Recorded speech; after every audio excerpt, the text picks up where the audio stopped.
بسم اللہ الرحمن الرحیم. تمام تعریفیں اللہ کے لیے، درود اور سلام محمد اور آل محمد کے لیے. صلوات.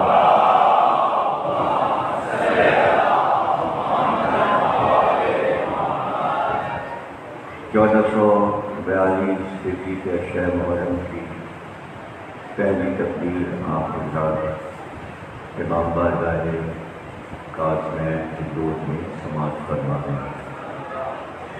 معجزات معصومین یہاں کا موضوع طے ہوا تھا. تمام ٹرسٹی حضرات گھر کے تشریف لائے تھے تو سب کی رائے سے یہ موضوع طے ہو گیا تھا کہ یہاں معجزات معصومین پر گفتگو ہوگی. مختصر تمہیدی مجلس میں پہلے یہ بات میں واضح کر دوں کہ جس طرح آپ کسی بھی محکمے کے افراد کو پہچانتے ہیں، کیونکہ بہت سے محکمے ہیں اور جو ترقیاں ہوئی ہیں معاشرتی زندگی میں آہستہ آہستہ، اور وہ لوگ جو الگ الگ طلباء پڑھتے ہیں جیسے کہ سوکس ہے، اردو میں، عربی میں عمرانیات کہتے ہیں، آبادی، اور آبادی کے لحاظ سے جب آبادی بڑھتی ہے تو سہولت کے لحاظ سے حکومت کی جانب سے بہت سے ڈپارٹمنٹ قائم کر دیے جاتے ہیں جو عوام کی خدمات کرتے ہیں اور آسانی پیدا کرتے ہیں کہ کسی کام میں مشکل نہ ہو. ظاہر یہ سسٹم انگریزوں کا دیا ہوا رائج ہے پوری دنیا میں، اور اس میں اضافے ہوتے رہتے ہیں. تو ہمارے یہاں بھی وہی سسٹم چل رہا ہے. تو ہر ڈپارٹمنٹ اپنے ملازمین کے لیے ایک پہچان بنا دیتا ہے. پہچان ایسے کہ جیسے آپ بچہ کی پہچان لے کے لیے پولیس والے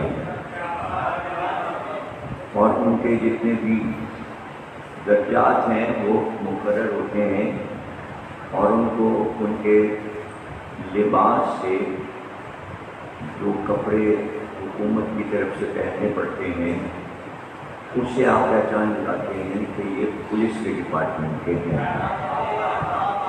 اور اس میں جو تمغے لگے ہوتے ہیں کانوے پر یا سینے پر، آپ ان کا رینک بھی سمجھ جاتے ہیں کہ یہ کس عہدے کے ہیں.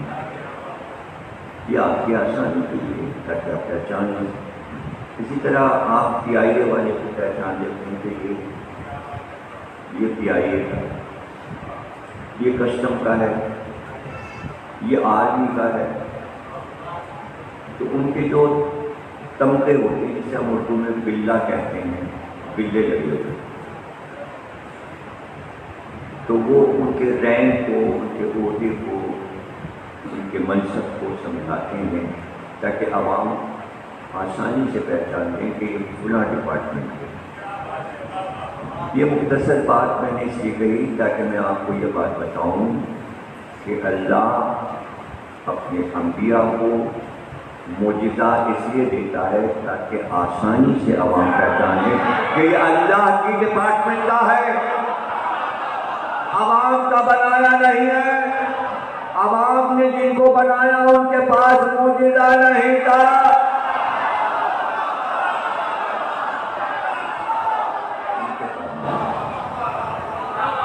اب اگر صرف تاریخ ہوتی ہے تو اس میں بحث ہو جاتی ہے کہ صاحب کیا سچ ہے کیا جھوٹ ہے.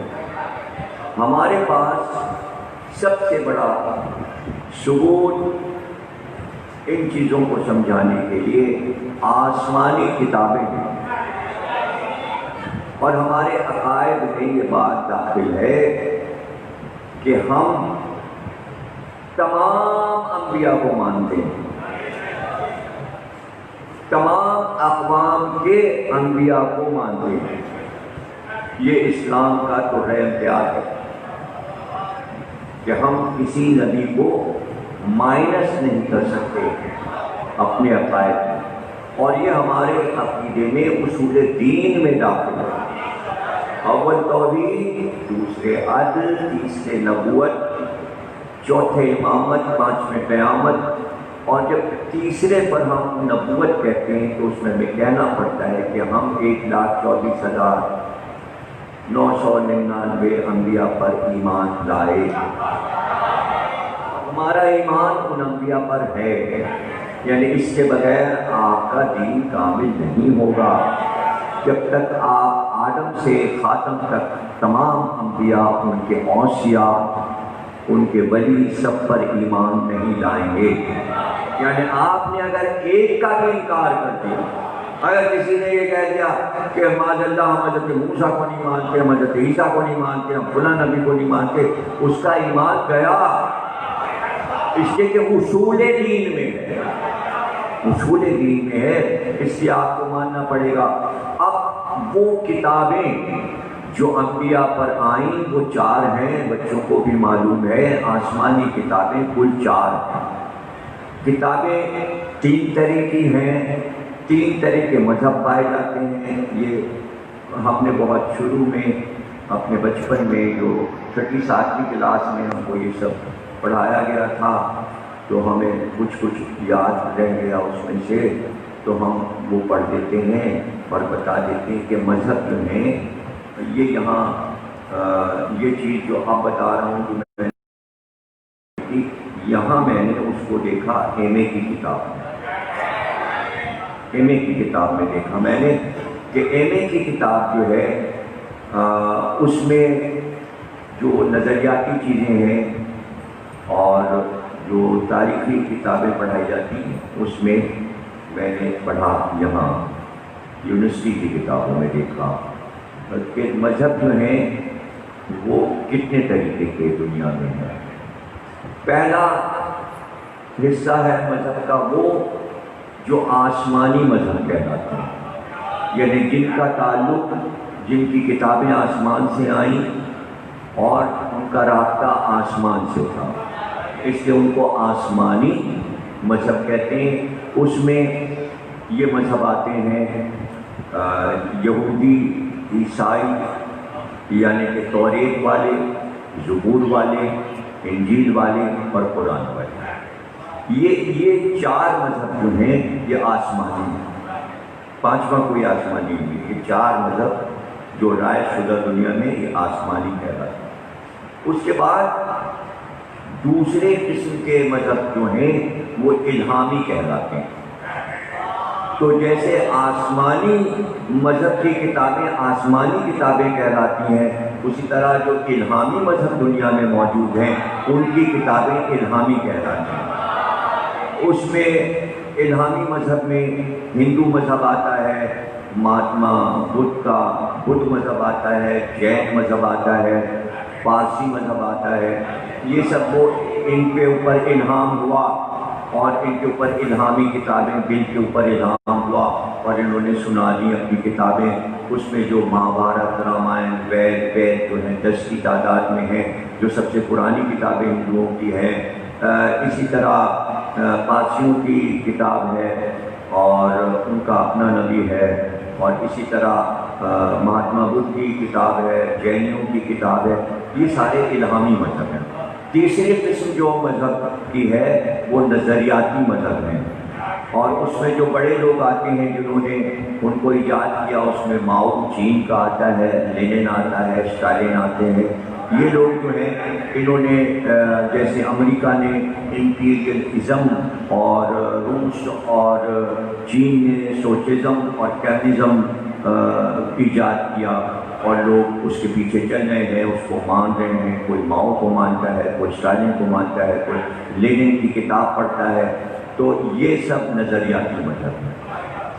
تو ہم لوگ جو ہیں وہ آسمانی مذہب میں ہیں اور ہمارے پاس آسمانی کتاب ہے، لیکن ہم ان انبیاء کو بھی مانتے ہیں جو ہم سے پہلے قومیں بنا گئے، جیسے حضرت موسیٰ، حضرت داؤد اور حضرت عیسیٰ۔ لیکن ان تمام انبیاء میں 1,24,000 انبیاء میں ہمارے نبی، آخری نبی جو ہے سرکار دو عالم، وہ تمام انبیاء سے افضل ہے، اور سرکار کے بعد تمام انبیاء سے افضل حضرت ابراہیم ہے ہمارے عقیدے کے مطابق۔ اور یہی عقیدہ تقریباً یہودیوں کا بھی ہے، عیسائیوں کا بھی ہے، کہ وہ تمام انبیاء میں شیخ الانبیاء، سب سے بڑی شخصیت حضرت ابراہیم کو مانتے ہیں، اس لیے کہ یہ جتنے مذہب آسمانی ہیں سب حضرت ابراہیم سے نکلے، یہودی بھی حضرت ابراہیم سے، عیسائی بھی، تو یہ سارے کے سارے ابراہیم کی قوم میں آئے، اور یہ جو بنی اسرائیل آئے سب آئے، یہ تمام لوگ، اس لیے حضرت ابراہیم کا نام جو آیا تو وہ ابراہم سے ابراہیم بنا، اور عبرانی زبان میں چونکہ ابراہم تھا تو اردو میں بڑی ہے کی جگہ رحم کی جگہ چھوٹی ہے آ گئی، اور اصل میں بڑی ہے رحم رحم سے ہے، یعنی اب رحم وہ باپ جو اپنی قوموں پہ رحم فرماتا رہا۔ ابراہیم میں لفظ اب آتا ہے، یعنی ابراہیم کو تمام قوموں کا باپ تصور کیا گیا ہے، اور اس سے پہلے تمام انسانوں کے باپ حضرت آدم ہیں۔ تو آپ دیکھیے باپ بھی دو طرح کے ہوتے ہیں، باپ دو طرح کے، ایک تو وہ باپ ہے پیدا ہو، اپنے اپنے باپ سے بیٹا پیدا ہوتا ہے، وہ اصل باپ ہوتا ہے، وہی اس کی کنیت ہے، وہی اس کی پہچان ہے، اسی سے اس کا شجرہ بنتا ہے، تو ایک باپ تو سگا باپ ہو گیا۔ اب باپ کی جو قسمیں ہیں کہ مثل باپ کے انہیں سمجھنا ہے، ایک تو وہ ہے، اور ایک وہ ہے جنہیں باپ ماننا ہی ماننا ہے شجرے کے طور پر بھی۔ تو اس میں جو لوگ آدم کی اولاد ہیں اور جو آدمی کہلاتے ہیں، ان سب آدمیوں کے باپ آدم ہیں، ورنہ آدمی کیوں کہتے ہیں؟ پہلے باپ تو آدم ہے۔ اب اس کے بعد دینی باپ حضرت ابراہیم ہے، یعنی ملت ابراہیمی کے باپ ابراہیم ہے۔ جو جو ملت ابراہیمی میں آئے گا، جو جو اسلام میں آئے گا، اس کے باپ حضرت ابراہیم ہے۔ تو اب کئے باپ ہو گئے؟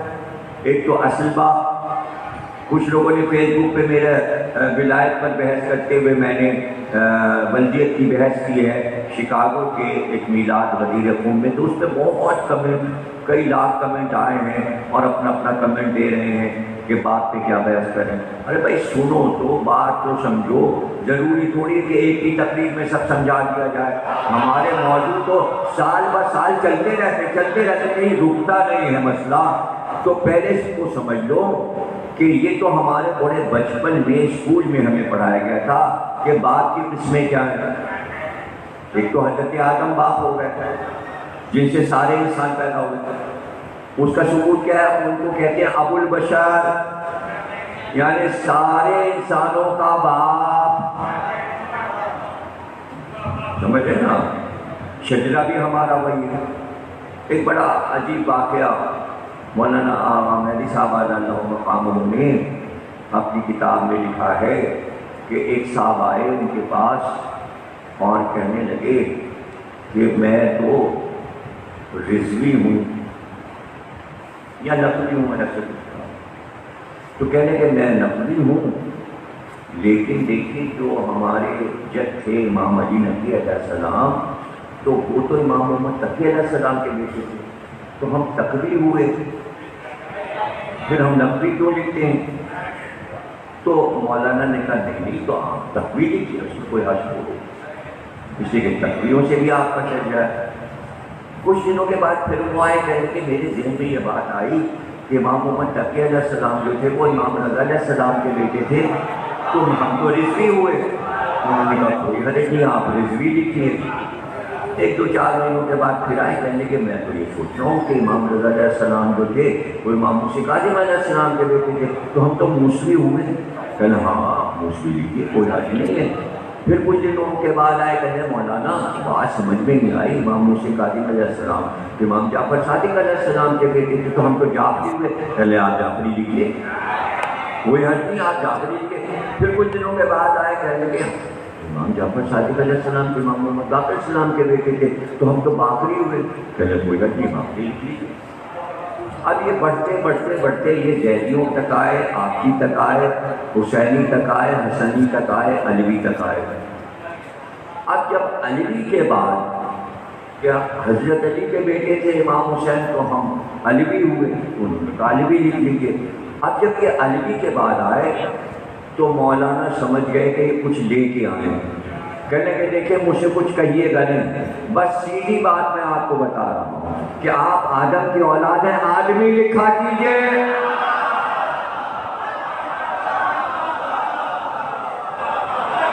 یہ واقعہ مولانا نے اپنی کتاب میں لکھا ہے۔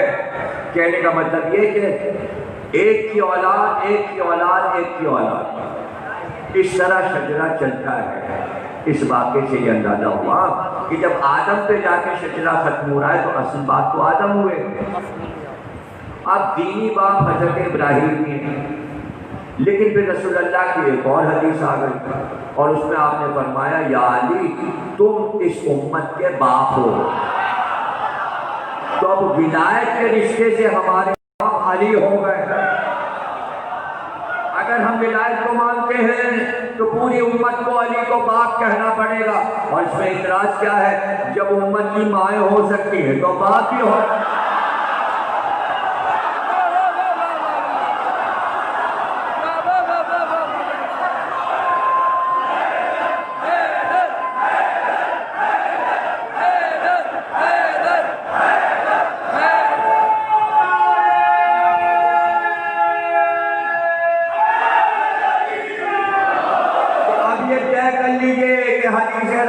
مستند ہے کہ یا علی آپ اس امت کے باپ ہیں اور مائیں موجود ہیں، تو اب علی جو ہیں وہ امت کے باپ ہیں، امت کی جو مائیں ہیں وہ علی کی مائیں نہیں ہیں، علی کی مائیں نہیں ہیں، ام المومنین علی کی مائیں، جتنی ام المومنین ہیں سب علی کی بھابیاں ہیں، یہ دیور ہیں، وہ بھاوج ہیں۔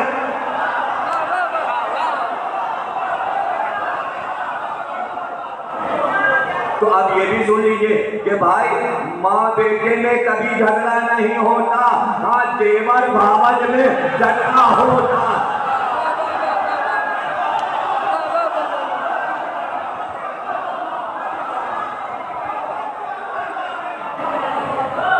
کافی جھگڑے اس طرح اور بڑے ہو جاتے جھگڑے، طویل طول کھینچتا ہے اس رشتے کے جھگڑوں میں۔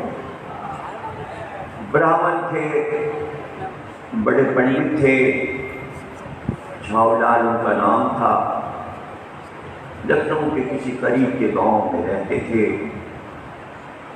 کنوارے تھے، تو بھاوج کھانا پکاتی تھی، تو اپنے وقت پہ وہ پہنچ گئے کچن جسے آپ کہتے ہیں، باورچی خانہ ہم کہتے ہیں، تو وہ رسوئی کہتے ہیں ہندوز کو، اور ان کے ہاں اس کے اندر کوئی جوتے پہن کے نہیں آ سکتا، ننگے پیر جانا پڑتا ہے۔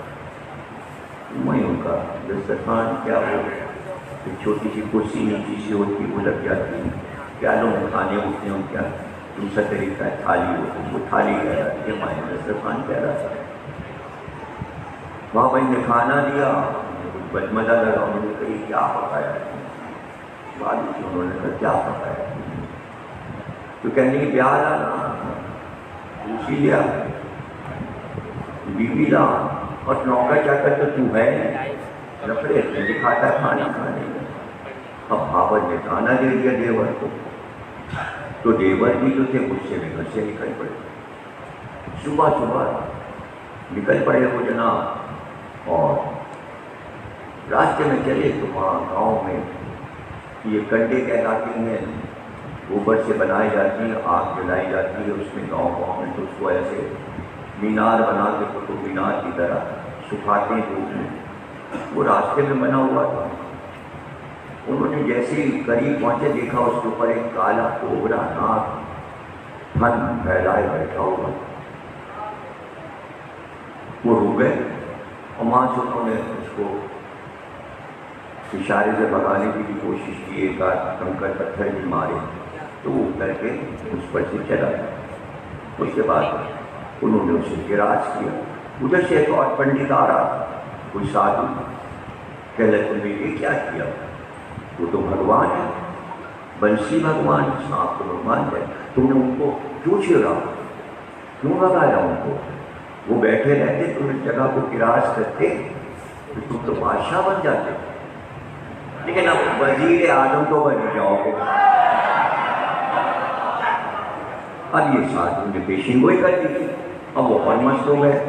لکھنؤ پہنچے، ایک عزیز اور ان کے تھے قریبی، ان کا بھی نام آپ نے سنا ہے، ان کا نام تھا جھنڈو لال، لیکن وہ شاعر بہت بڑے تھے، مرثیہ نگار، تخلص کرتے تھے، دلگیر، گھبرائے کی زینب کنوا ہے جو شام غریبہ میں پڑھا جاتا تھا، وہ ان کے رشتے دار تھے۔ مجھے پہنچے، انہوں نے کہا آپ تو بادشاہ کے مرثیہ پڑھتے ہیں، تو بادشاہ سے کچھ کیا کوئی نوکری دلا دیجیے۔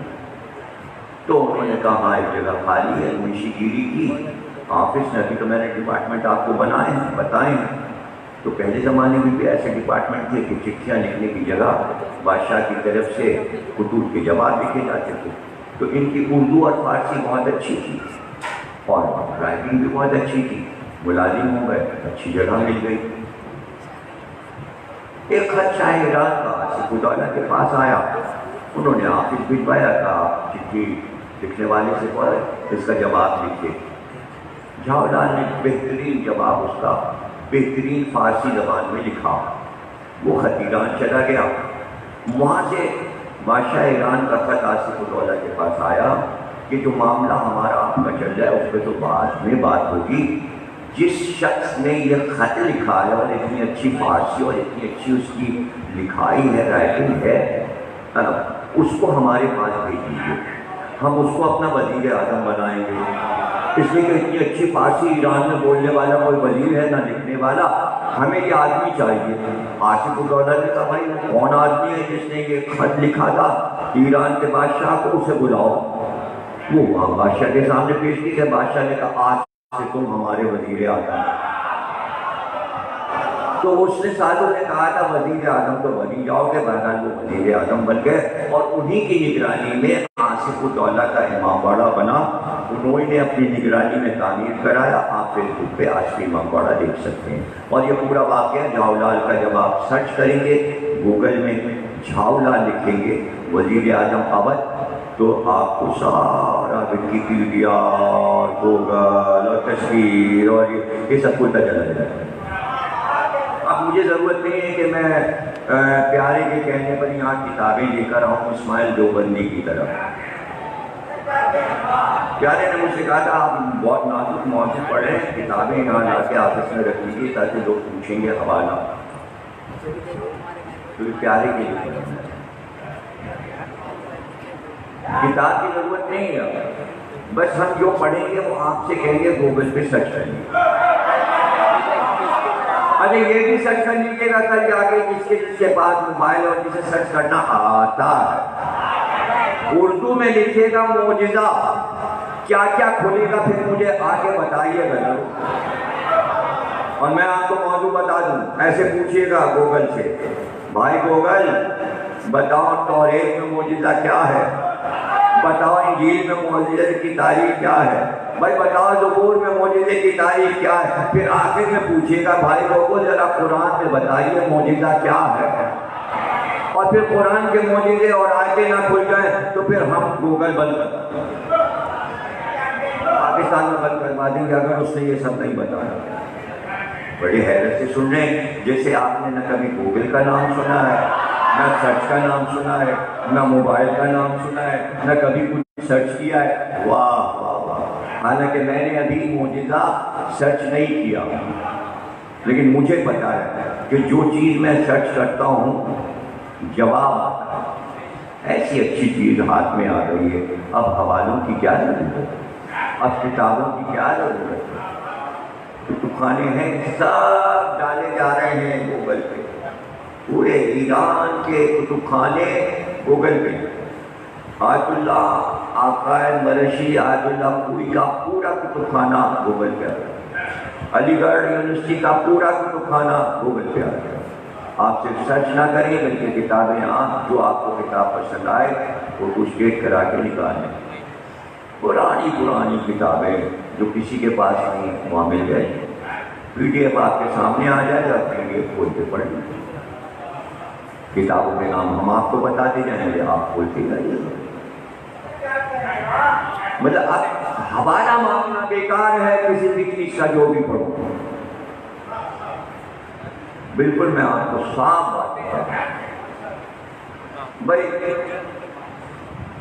ایگزام میں آگے مجھ سے کہا آپ کو کرونا کا علاج کچھ پتہ چلا ہے؟ میں نے کہا کیا؟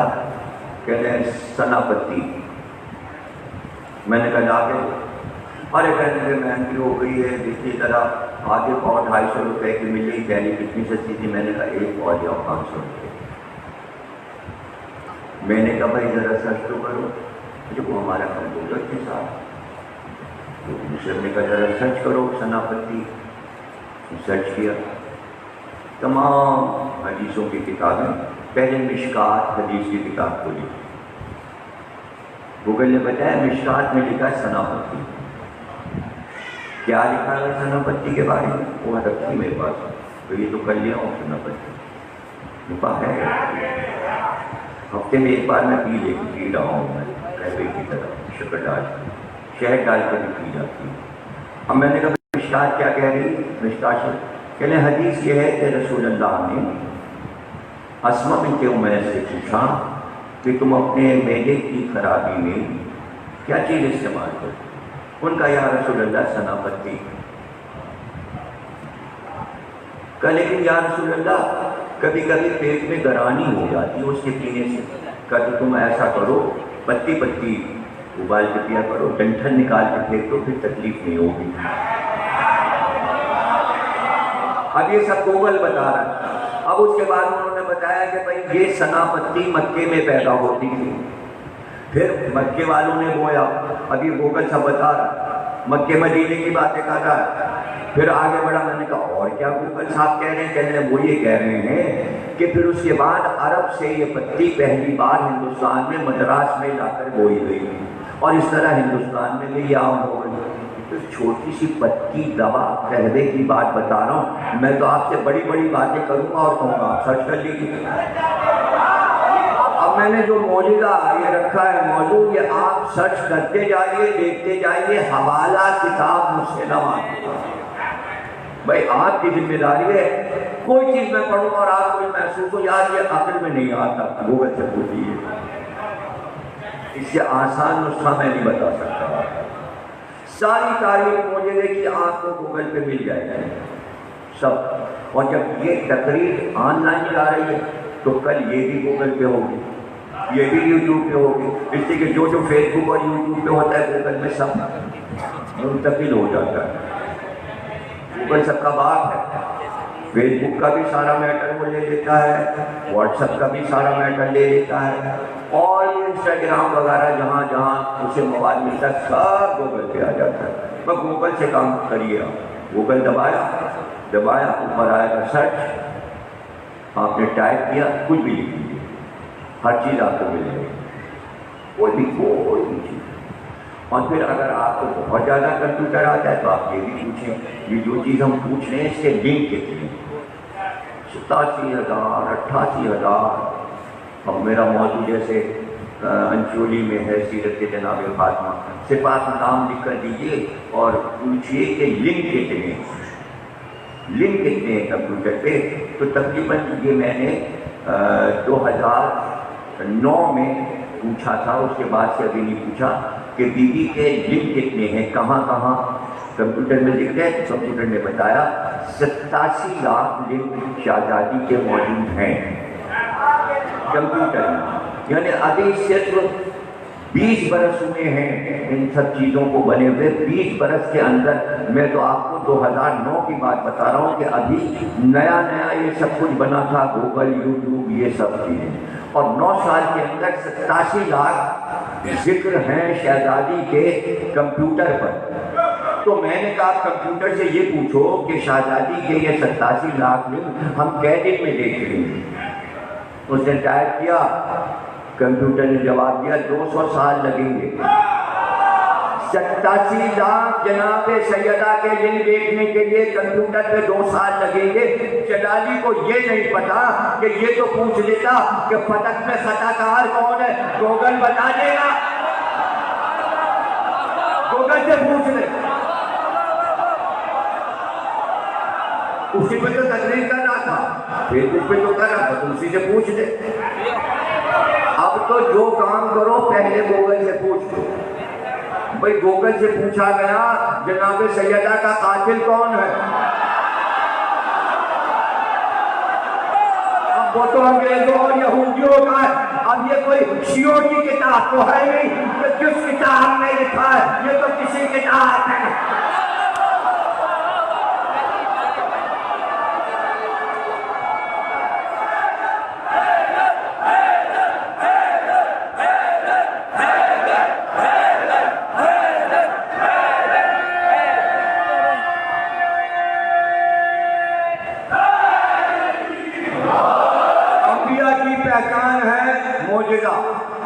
ورنہ کوئی بھی نہ مانتا کہ یہ اللہ کی طرف سے نبی ہے.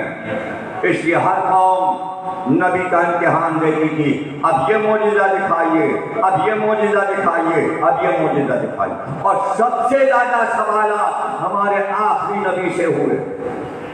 کسی نبی سے کہا گیا یہ پہاڑی پھاڑ کے دکھاؤ، اس میں سے ایک ناکا نکلے. کسی نبی سے کہا گیا یہاں سے آواز پیدا ہو. کسی نبی سے کہا گیا زمین پھٹ جائے اور اس میں سے فلاں جانور نکل آئے. ہر نبی سے سوالات ہوتے، لیکن ہمارے آخری نبی سے کہا گیا معجزے دکھائیے، معجزے دکھائیے. کیا معجزے؟ یہ پتھر گواہی دے کہ آپ اللہ کے نبی. آپ نے کنکر ہاتھ پہ اٹھایا اور کہا پتھروں گواہی دو. آواز آئی لا الہ الا اللہ محمد رسول اللہ، آپ اللہ کے رسول. گو ایک جانور ہے، ایک آدمی لے کر وہ چلا جا رہا تھا. لوگوں نے کہا یہ گو جو ہے اس کے اٹھائے ہوئے ہے یہ جانور. آپ نے اسے روکا، کہا ادھر لائے جانور. وہ بے زبان ہوتا ہے، آواز نہیں ہوتی، بول نہیں سکتا، صرف چلتا پھرتا ہے، بولتا نہیں. گونگا ہے، گو جو ہے گونگا ہے. زمین پہ اس نے رکھ دیا. آپ نے گو سے کہا گواہی دے کہ میں اللہ کا رسول ہوں. جو نہیں بولتا تھا وہ بولا. اب چونکہ معجزات مانگے جا رہے. 14ویں کا چاند کھلا ہوا ہے اور جب پہاڑی پر جائیں تو چاند قریب آئے گا. جب 14ویں کا چاند ہوتا تو مکے والے ابو قبیس کی پہاڑی پہ چڑھ جاتے، وہاں پکنک مناتے تھے کافر. ان کی پکنک تھی 14ویں کی رات میں. چاند پورا ہے، مکے میں کھلا ہوا ہے، چاندنی پھیلی ہوئی ہے، بہت روشنی ہے، پہاڑ پہ بیٹھے ہوئے ہیں اور اپنا قہوہ وغیرہ پی رہے ہیں. رسول اللہ کو معلوم تھا کہ 14ویں کی رات کے جمع ہوتے ہیں. آپ نے مولا علی کو ساتھ لیا، 12-14 برس کے علی تھے اور اب وہ قبیس پہ پہنچ گئے. دیکھا مجمع ہے، آپ نے تبلیغ شروع کر دی. سب آگے بڑھے، 7 آدمی آگے بڑھے جس میں ابو جہل بھی تھا. اس نے کہا دیکھیے یہ چاند پورا جو 14ویں کا ہے، آپ اسے توڑ کے دکھائیے تو ہم آپ کو نبی مانیں گے. اب سرکار کھڑے ہیں، حضرت علی کہتے ہیں میں ساتھ تھا پہلو میں. ایک بار نبی ان کی طرف مڑے اور 7 کے نام لیے اور ولدیت پکاری. نام لے کر ولدیت کے ساتھ کہا ہم چاند تو توڑ دیں گے، چاند تو ٹوٹ جائے گا، مگر تم ایمان نہیں لاؤ گے، تم مجھے نبی نہیں مانو گے، اس لیے کہ میں تمہاری لاشیں بدر کے گڑھے میں دیکھ رہا ہوں، تم سب بدر میں مارے جاؤ گے. اور اس کے بعد سرکار مولا علی کہتے ہیں ایک بار سرکار کی انگلی اٹھی اور آپ نے ایسے کر کے چاند کو اشارہ کیا، بیچ سے چاند ٹوٹ گیا، آدھا ادھر چلا آدھا ادھر چلا۔ انہوں نے کہا یہ دائیں بائیں جا رہا ہے، آپ اسے اوپر نیچے کر کے دکھائیں۔ آپ نے اشارہ کیا، ایک حصہ اوپر چلا ایک نیچے آیا۔ اس لیے سورہ قمر اترا جس میں کہا گیا انشق القمر، اور چاند ٹوٹ گیا، اقترب الساعۃ، اور قیامت قریب آ گئی۔ یعنی جس دن چاند ٹوٹا اس دن سے یہ طے ہو گیا کہ اب قیامت اسی پیریڈ میں آگے آئے گی کہ نبی کی نبوت چل رہی ہوگی اور علی کی ولایت چل رہی ہوگی، اور تبھی قیامت اسی زمانے میں آنا ہے۔ نہ کوئی نبی آئے گا، نہ امام مہدی کے علاوہ کوئی امام آئے گا، اسی دور نبوت میں قیامت کو آنا ہے۔ یہ قرآن نے اعلان کر دیا، اور یہ بھی کہا چاند ٹوٹ گیا، چاند دو ٹکڑے ہو گیا۔ اور پھر اس کے بعد انہوں نے کہا جوڑ دیجیے، سرکار نے دونوں حصوں کو جوڑ دیا۔ اب جب گیا چاند پہ جانے والا یوری کے گئے پہلا آدمی تھا جو گیا، تو اس نے کہا ہم نے جب چاند پر سے راکٹ ہمارا پرواز کر رہا تھا تو ہم نے دیکھا کہ ایک سرے سے دوسرے سرے تک بیچ میں ایک لکیر چلی گئی ہے، یعنی چاند دو حصوں میں بٹا ہوا ہے، وہ غار ہے کہ جیسے کسی نے سیدھے دو حصے چاند کے کر دیے۔ پیغمبر کے اشارے سے چاند میں نشان ایسا پڑتا ہے کہ اب تک پڑا ہوا۔ اب یہ تو سائنس کہہ رہی، اور اس میں یہ تبصرہ بھی ہوا کہ چونکہ سرکار نے توڑا تھا تو امکان یہ ہے کہ یہ وہ نشان وہی ہے۔ یہ سائنسدانوں نے مانا، تو سائنسداں معجزے کا انکار نہیں کرتے، اس لیے انکار نہیں کرتے کہ وہ خود یہ چاہ رہے ہیں کہ ہم معجزوں پر معجزے دکھائیں، لیکن وہ مادی معجزے ہیں۔ اب میں سمجھانا چاہ رہا ہوں، لفظ عاجز سے موجز ہے، موجز سے معجزہ ہے۔ معجزے کے معنی ہے عاجز کر دینا، ایسا عاجز کرنا جس کا جواب نہ ہو۔ معجزہ اسے کہتے ہیں جس کا جواب نہ بنایا جا سکے۔ پھر علوم میں یہ بھی لکھا گیا ہے کہ معجزے اور جادو میں کیا فرق ہے۔ جادو جادوگر دکھاتا ہے مادی قوت سے، شیطانی طاقت سے۔ معجزہ اللہ کی طرف سے ہے، اذن الہی ہوتا ہے تو نبی معجزہ دکھاتا ہے۔ جہاں اذن الہی نہ ہو نبی معجزہ نہیں دکھا سکتا، لیکن اذن الہی ہر وقت موجود رہے گا، اس لیے کہ نمائندہ تو اللہ ہی کا ہے، کیونکہ اللہ نے بھیجا ہے، اس لیے جب بھی نبی جو چاہے گا وہ معجزہ ظہور میں آ جائے گا۔ اب چاہے وہ چاند ٹوٹے یا وہ سورج پلٹے یا ستارہ اتر آئے، یہ سارے آسمانی معجزات ہیں۔ معجزات کی قسمیں ہیں، کچھ زمینی معجزات ہیں، کچھ آسمانی معجزات ہیں، ان کی قسمیں میں آپ کو بتاؤں گا، سمجھاؤں گا۔ جادو نظر بندی ہے، لیکن معجزہ وہ ہے کہ ہو اور عاجز کر دے، جس کا جواب نہ بنایا جا سکے۔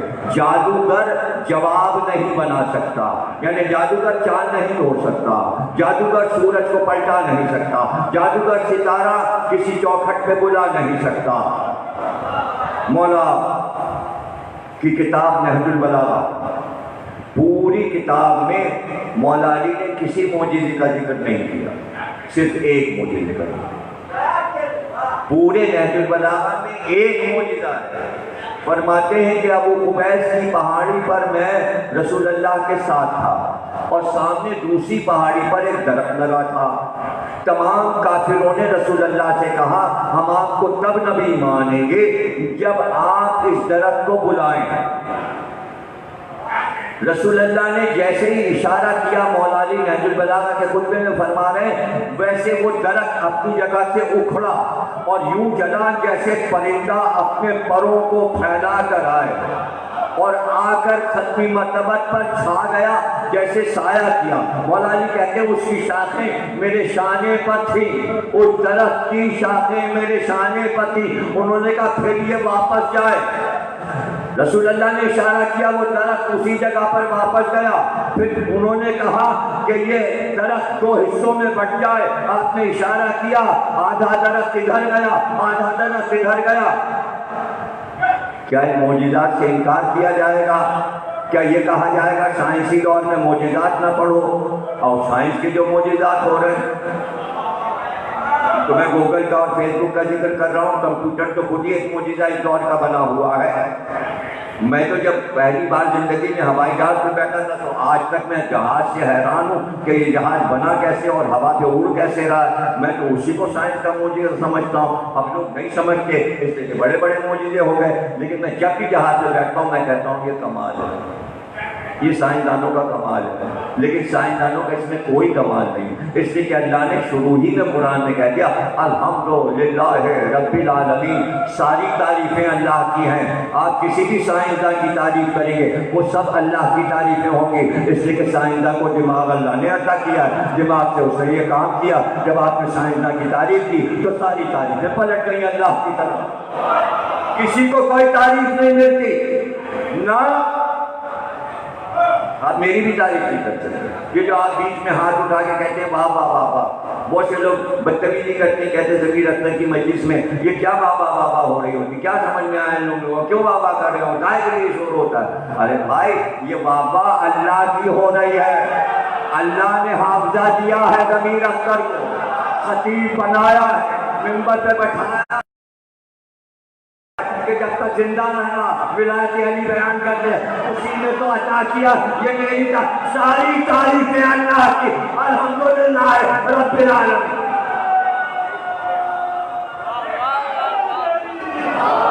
اب کیا ہے؟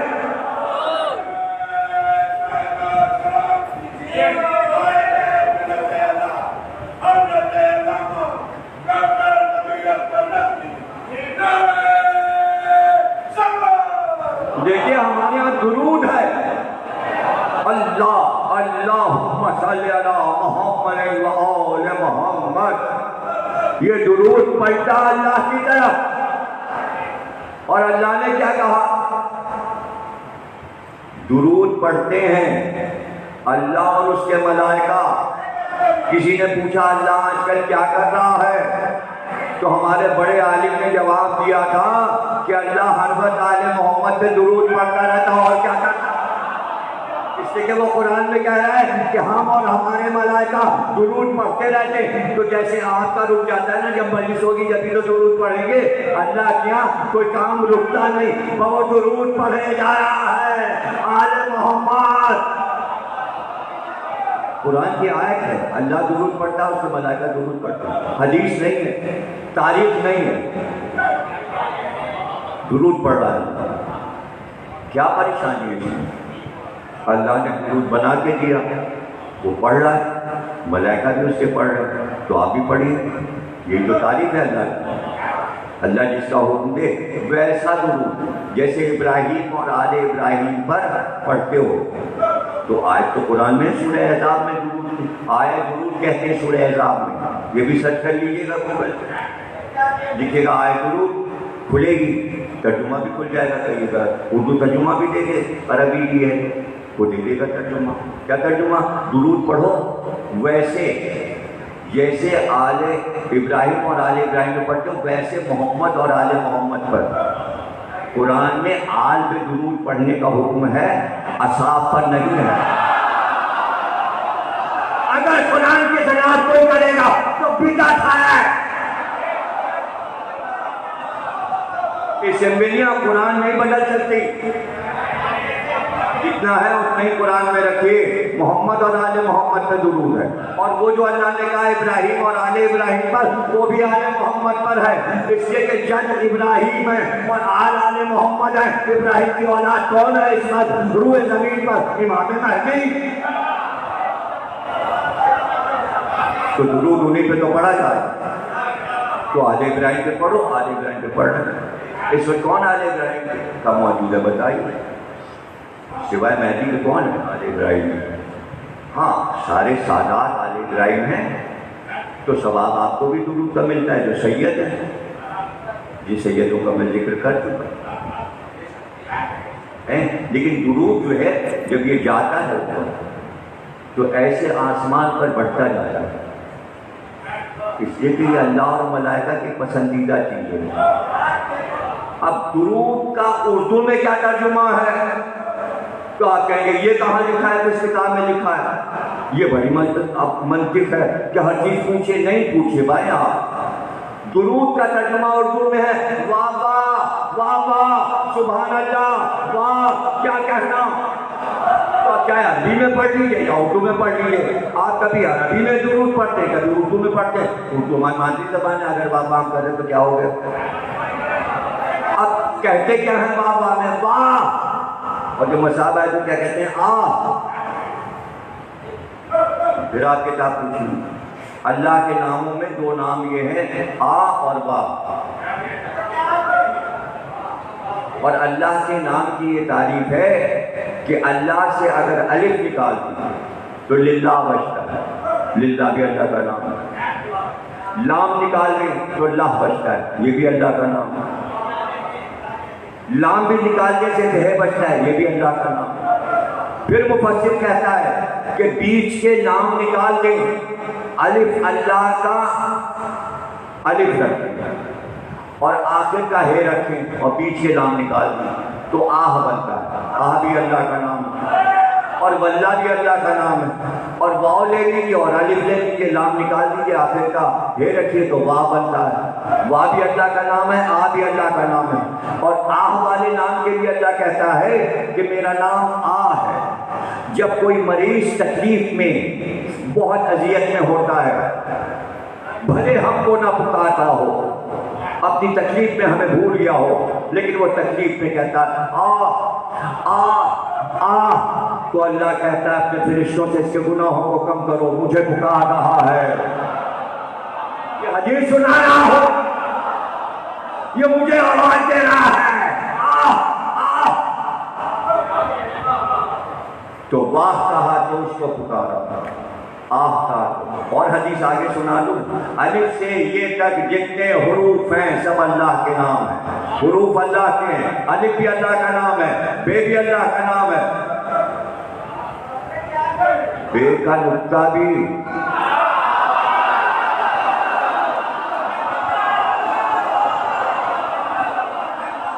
ہے اللہ۔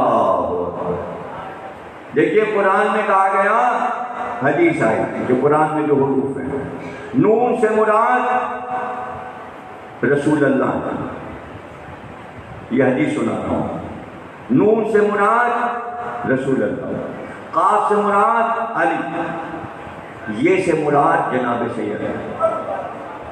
نون میں ایک نقطہ ہے، قاف پہ دو نقطے، یہ کے نیچے دو نقطے، نون رسول اللہ،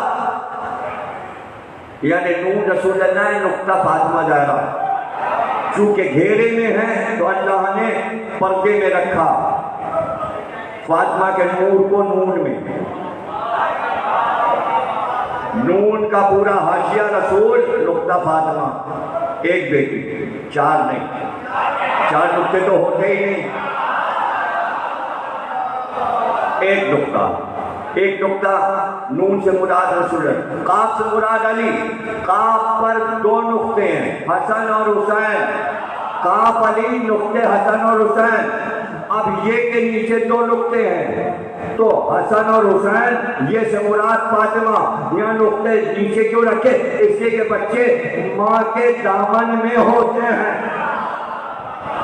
باپ قاف ہے تو نقطے اوپر ہیں، اس لیے کہ دوست پہ نظر آئیں گے، ماں کے ساتھ بچوں کا ذکر ہے تو یہ کہ نہیں، یہ پوری حدیث ہے، حروف کی حدیثیں ہیں، کہاں تک سناؤں؟ یہ سب کیا ہے؟ معجزات قرآن، عجائبات قرآن۔ اب یہ کہنا ہم نے تو نہیں سنا، اس کے اوپر بھی گفتگو کسی دن کر دیں گے کہ یہ جملہ جو آتا ہے ہم نے تو نہیں سنا، اگر تم نے نہیں سنا تو کچھ ہے ہی نہیں، تم سنو تو سب کچھ ہو۔ اور یہاں یہ عالم ہے کہ لوگ سنتے ہی نہیں، اٹھ کے چلے جاتے ہیں، کوئی تو ایسا دیکھتا ہے جس پہ بیٹھتے ہیں اور آ بھی ہے اور آ بھی ہے، کے ذکر کا کیا کہنا؟ یہ آسمانی ذکر ہے، یہ آسمانی ذکر ہے۔ اللہ نے حضرت موسیٰ سے کہا دیکھو بہت سرکش ہو گیا ہے فرعون، تم اور ہارون دونوں بھائی جاؤ ساتھ میں جاؤ اور اس کو دیکھو سمجھاؤ، خدائی کا دعویٰ کر رہا ہے اور بہت سرکش ہو گیا، بہت ظلم کر رہا ہے۔ اے موسیٰ جا تو رہے ہو لیکن تمہارا جلال بہت تیز ہے، ذرا نرمی سے بات کرنا۔ اچھا اس سے پہلے ہر واقعہ دوسرے واقعے سے قرآن میں جڑا ہوا ہے۔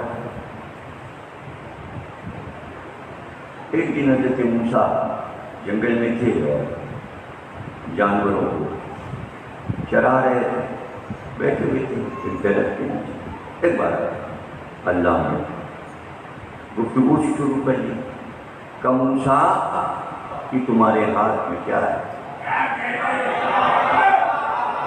موسیٰ یہ تمہارے ہاتھ میں کہ پروردگار عصا ہے، کس چیز کا ہے؟ لکڑی، اس سے کیا کام ہے؟ یا رسول اللہ، یا اللہ میں اس عصا سے جانوروں کے لیے پتے توڑتا ہوں، کوئی مولی جانور مل جاتا ہے تو اس سے مارتا ہوں، اس عصا سے میں سہارا دیتا ہوں، پہاڑیوں پہ چڑھ جاتا ہوں، اور کبھی کبھی جب کسی پہاڑی کی چٹان پہ آرام کا دل جاتا ہے تو میں سر کے نیچے رکھ کے تکیہ بنا لیتا ہوں۔ اب اللہ نے اتنا نہیں پوچھا تھا، صرف یہ کہا تھا اس سے کیا کام لیتے ہو؟ انہوں نے طویل فہرست وہ قرآن کی آیتیں بن گئی، قرآن کی آیتیں بن گئی، جو موسیٰ نے بتایا یہ کام یہ کام۔ یہ کیوں پوچھا تھا اللہ نے کہ یہ تمہارے ہاتھ میں کیا ہے؟ اور یہ کیوں پوچھا تھا یہ لکڑی کا ہے؟ تاکہ موسیٰ سے یہ کہلوا لیں لکڑی کا اور یہ عصا ہے۔ اب یہاں پر ان آیتوں کو روک دیجیے، اب یہ آیتیں بیان ہو رہی ہے کہ فرعون کے دربار میں پہنچے، اللہ نے کہا تھا نرمی سے بات کرنا۔ پتہ چل گیا فرعون کو کہ موسیٰ اور ہارون دونوں آ رہے ہیں، رب تو میں ہوں، خدا تو میں ہوں، اور یہ مجھ پہ تبلیغ کرنے آ رہی ہیں، یہ دونوں بھائی کیا تبلیغ کریں گے؟ مجھ پر کیا تبلیغ کریں گے؟ اس سے پہلے سے بہت سارے جادوگر دربار میں بٹھائے ہوئے تھے جو اس کے درباری تھے، ملازم تھے۔ تو جب موسیٰ پہنچے اور انہوں نے فرعون کو سمجھانا شروع کیا تو فرعون یہ کہا کرتا تھا یہ دونوں بھائی بھی جادوگر ہیں، لوگوں کو اس لیے کہتا تھا تاکہ یہ نبی مان کر ان کی قوم میں داخل نہ ہو جائے، ان کو روکتا تھا، کہتا تھا ہمارے پاس کیسے کیسے جادوگر، یہ دونوں بھی جادوگر ہیں۔ اب قرآن کی آیت ہے، گوگل پہ دیکھ لیجیے گا نکال کے جو میں بتا رہا ہوں، ترجمہ وغیرہ سب پڑھ لیجیے گا اور دیکھ لیجیے گا، میرے خیال میں سورہ طٰہٰ کی آیتیں ہیں، اور ہو سکتا ہے کئی جگہ جیسے موسیٰ کا ایک ہی واقعہ بیان ہوا دوسری جگہ بھی ہو سکتا ہے، اور سوروں میں بھی ہو سکتا ہے، تو کوئی ایسا مسئلہ نہیں ہے، ایک ہی واقعہ کئی جگہ بیان ہوا۔ تو فرعون نے کہا موسیٰ، اب دیکھیے جادو کے لیے لفظ استعمال ہوتا ہے جادو پھینکنا، یہ اردو میں بھی ہے اور یہ تمام مصر میں سب یہ محاورہ تھا جادو پھینکنا، تو قرآن نے اسی لفظ کو استعمال کیا فرعون کی زبان کو۔ فرعون نے کہا موسیٰ تم پہلے پھینکو گے یا ہم پھینکیں؟ پہلے تم پھینکو گے یا ہم پھینکیں؟ آیت ہے، تم پہلے پھینکو گے یا ہم پھینکیں؟ جادوگر سمجھ رہے نا ان کو، جبکہ درباری کو پتا ہے نبی وغیرہ نہیں، جادو ان کے پاس نہیں، ہمارے پاس بڑے بڑے جادوگر۔ موسیٰ نے کہا پہلے تو ہی پھینک، موسیٰ نے کہا پہلے تو ہی پھینک، بس اس نے اشارہ کیا جادوگروں کو، جادوگروں نے رسی کے ٹکڑے پھینکنا شروع کیا، ہزاروں کی تعداد میں رسیاں پھینک گئی، اور اس کے بعد وہ رسیاں جو پھینکی گئی تھیں وہ سانپ بنی، اور ہزاروں کی تعداد میں وہ سانپ موسیٰ اور ہارون کی طرف پڑنا شروع ہوئے، جیسے جیسے وہ سانپ قریب آتے جاتے تھے۔ ایک بار اللہ نے موسیٰ سے کہا موسیٰ وہ پھینک چکا اور تم پھینکو، اللہ نے بھی وہی کہا موسیٰ تم پھینکو، عصا پھینکو۔ موسیٰ نے عصا پھینکا، جیسے ہی ایسا پھینکا وہ ایک اژدہا بنا، اتنا بڑا اژدہا بنا، اور اس نے سانپوں کو جیسے جیسے بڑھتے جاتے تھے اژدہا سانپوں کو چن چن کے کھانے لگا، یہاں تک کہ جب یہ ہیبت دیکھی تو جتنے جادوگر تھے قرآن کہتا ہے سب سجدے میں گر گئے، سارے جادوگر سجدے میں گر گئے، اور ایک بار سجدے میں گر کر کہا ہم موسیٰ اور ہارون کے رب پر ایمان لائے۔ پتہ چلا اللہ کی پہچان بندوں سے ہوتی ہے، بندے ایسے ہو دو بھائی موسیٰ ہارون کا رب، تو اللہ نے مکے میں دو بھائی رکھے محمد اور علی کا رب۔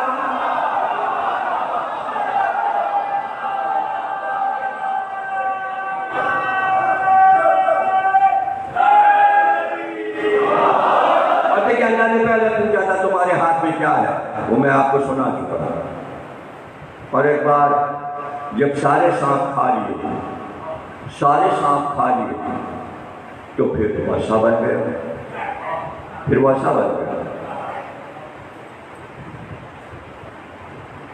حضرت علی سے ایک یہودی نے سوال کیا تھا، 12 سوال، اس میں ایک سوال یہ بھی تھا بتائیے وہ کون ہے جس نے کھایا تو مگر پیا نہیں؟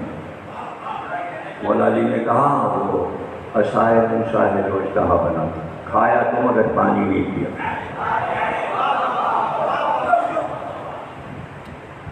عصائے موسیٰ، اب وہ پھر عصا بن گیا۔ اللہ نے کہا اٹھا لیا، کھا نہیں ہے موسیٰ، حالانکہ اسی لیے کہا تھا کیا ہے لکڑی ہے نا، لیکن اژدہا بن چکا۔ یہاں پہ غور کیجیے گا، معجزہ ہو چکا، موسیٰ اور ہارون بھی معجزہ دکھا چکے تھے، اور سب سے بڑا معجزے کا اثر یہ ہوا کہ کافروں نے سجدہ کر لیا، رب کو مان لیا۔ تو فرعون نے ان کو کہا تمہیں سزا دیں گے، ہم دایاں ہاتھ کاٹیں گے اور بائیں ٹانگ، اور کسی کا بایاں ہاتھ کاٹیں گے تو دائیں ٹانگ، ادھر کا ہاتھ ادھر کی ٹانگ، اور تم کو سب کو ہم ٹانگیں کاٹ کے بیکار کر دیں گے، تم ایمان لائے موسیٰ اور ہارون۔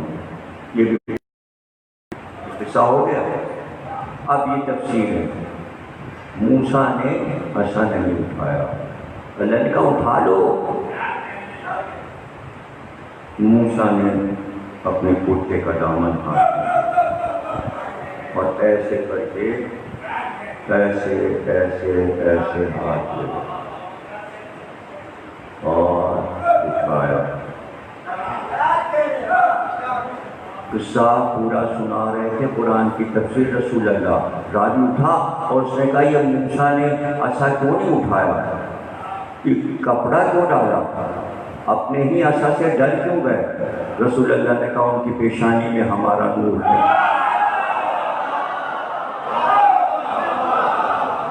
شاہ دوسری، اب عظمت پیغمبر سمجھیے، جہاں جہاں نور محمد آ رہا ہے اس سلسلے کی شان کچھ اور ہے، اس لیے کہ یہاں نور کا آدھا ٹکڑا جھولے میں اجدر کو چیرتا ہے۔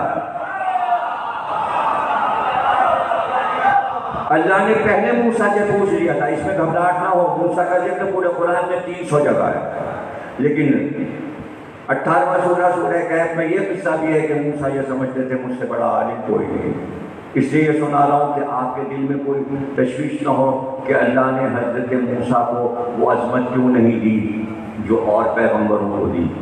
بہت عظمت ہے حضرت موسیٰ کی، 300 ذکر پورے قرآن میں پھیلے ہوئے ہیں، سب سے زیادہ موسیٰ کا ذکر قرآن میں ہے، کسی نبی کا اتنا ذکر نہیں، اور سب سے زیادہ ان کی امت کی سورہ بنی اسرائیل پورا موجود ہے۔ تمام بنی اسرائیل کا ذکر جگہ جگہ نعمتوں کے سلسلے میں ان کا ہوا ہے، لیکن یہ بھی اللہ نے قرآن میں دکھایا کہ موسیٰ اپنے کو سب سے بڑا عالم سمجھا، ہم نے عالم پہ عالم اور سب سے بڑا عالم میں ہوں۔ جہاں موسیٰ عالم دیکھنا ہے وہاں جاؤ، مجموع البحرین جہاں سمندر ملتے ہیں دونوں وہاں پہ جاؤ، وہ تمہیں بندہ مل جائے. موسیٰ گئے, ملاقات کی, آپ مجھ سے بڑے عالم ہیں, اللہ نے مجھے بھیجا ہے آپ کے پاس کہ میں آپ کے ساتھ ہوں. کہا موسیٰ واپس جاؤ, تم میرے علم کو برداشت نہیں کر سکتے. ارے موسیٰ خضر کے علم کو برداشت نہیں کر سکتے. رسول اللہ کا وہ علم جو علی کی شان میں بیان ہو رہا ہے, اس کے لیے حدیث یہ ہے کہ علی کے بارے میں جو حدیث ہے, یا ملائکہ مقرب اس کا بار اٹھا سکتا ہے, یا انبیاء اولو العزم, ہر نبی نہیں, اولو العزم نبی, یا پھر وہ مومن جس کا امتحان لیا جا چکا ہو. تو اب جو لوگ آپ کے پاس ایسے ٹکراتے ہیں یا فیس بک پہ کمنٹ لکھتے ہیں, یہ کیسے ہو سکتا ہے, علی آپ تو غلو کر رہے ہو اور علی کو پڑھا رہے ہو, وہ پریشانیاں ہیں, ان کا امتحان نہیں ہوا, وہ مومن کامل نہیں ہے. مومن کامل اتنا بلند ہو کہ ملائکہ مقرب سے مل جائے, تب علی کے علم کو برداشت کر سکتا ہے, تب علی کے فضائل کے بار کو اٹھا سکتا ہے. معجزات معصومین موضوع ہے, بار بار جب معصومین کے معجزے آئیں گے تو میں حیرت انگیز معجزات مولا علی کے سناؤں گا. بڑی گھبراہٹ ہوگی اس سے کہ ہر ایک صاحب معجزہ نہیں ہوتا. لوگ اپنا اپنا کینڈیڈیٹ لے کر فیس بک پر آنا چاہتے ہیں, فیس بک جتوائے گا. ارے 1400 سال میں کتابوں کے ڈھیر لگے ہوئے ہیں, کتنے مناظرے ہو چکے, تو جیتے نہیں کینڈیڈیٹ تو اب کیا جیتیں گے, فیس بک جتوائے گا. وہ کتابیں جو کتب خانوں میں, یہ والی کون سی بک ہے, فیس بک. فیس بک کتاب ہے بھائی, یہ بھی تو کتاب ہے نا, لیکن آسمانی کتابوں کے مقابل تو نہیں ہے. علی کے معجزات تو توریت میں بھی, انجیل میں بھی, زبور میں بھی. ابھی توریت موسیٰ کو نہیں ملی, آیات آ رہی ہیں. اللہ نے کہا اب تم آؤ کوئی دور پر جہاں باتیں ہوتی ہیں, تو ہم تمہیں کچھ راتیں ٹھہرو, ان سے باتیں کرو, پھر ہم تمہیں توریت دیں گے. موسیٰ نے اپنی قوم سے کہا اللہ نے ہمیں بلایا ہے کوئی دور کے, پڑھنا کتاب لینے تمہاری, اللہ ہم کو کتاب عطا کرے. اور بھائی کو بلایا تھا ہارون, یہ پوری قوم تمہارے سے نگرانی کرنا ہے, اس قوم کی نگرانی کرنا. تو پتہ چلا نبی کا جو جانشین ہوتا ہے اس کا کام ہے قوم اور امت کی نگرانی کرنا. آپ ابھی بیٹھے یہی بحث کریں کہ علی کیسے چپ بیٹھے رہے, 25 برس خاموش کیوں بیٹھے رہے, تلوار کیوں نہیں نکالی, جنگ کیوں نہیں کی, اپنا عہدہ کیوں نہیں چھین لیا.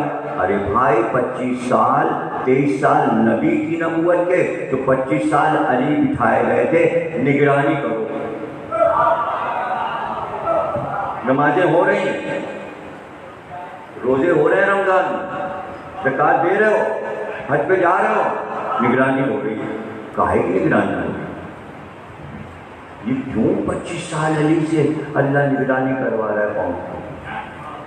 وہی تو ختم کر رہا ہوں, تقریر یہاں پہ آ گئے, اسی لیے تو یہ واقعہ چھو رہا ہے کہ 25 سال علی خاموش بیٹھے ہوئے صرف نگرانی کرتے رہے. کس بات کی نگرانی, کہاں آگے جا رہے ہیں, کیا کر رہے تھے یہ لوگ کی نگرانی ہو رہی ہے. ارے نگرانی تو مجرموں کی ہوتی ہے, یہ تو سب لا الہ الا اللہ کہہ چکے, کاہے کی نگرانی ہو رہی ہے, کس بات کی نگرانی ہو رہی بھائی.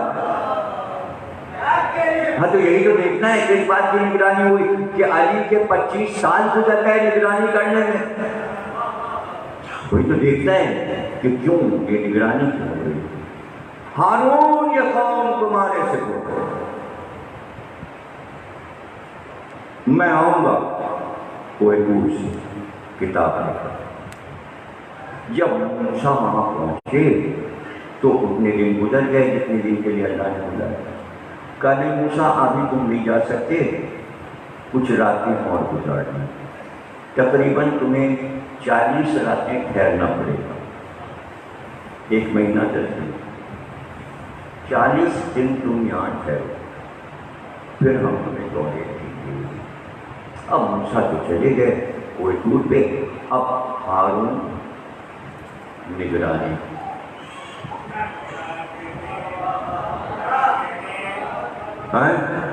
جناب ہارون نگرانی. اب اب جب وہ دریائے نیل پار کیا تھا موسیٰ نے بنی اسرائیل کو لے کر فرعون سے بچتے ہوئے آئے تھے اور وہ غرق ہو گیا، فرعون اور آل فرعون سب دریا میں ڈوب گئے، موسیٰ نکل آئے، دریا پہ پل بن گیا تھا، موسیٰ اپنی قوم کو لے کے آ گئے۔ اب موسیٰ اور ہارون چلے، سب سے پیچھے ایک سفید گھوڑے پر خوبصورت نوجوان گھوڑے پہ بیٹھا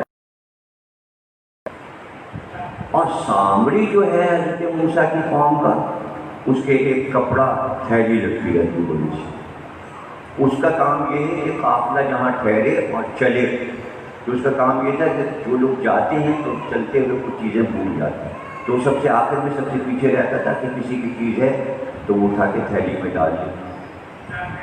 قافلہ گزر جاتا تھا، یہ سب سے پیچھے چلتا تھا، چونکہ سب سے پیچھے چلتا تھا تو موسیٰ بھی گزر گئے، ہارون بھی گزر گئے، کارواں گزر گیا، قافلہ گزر گیا، امت گزر گئی۔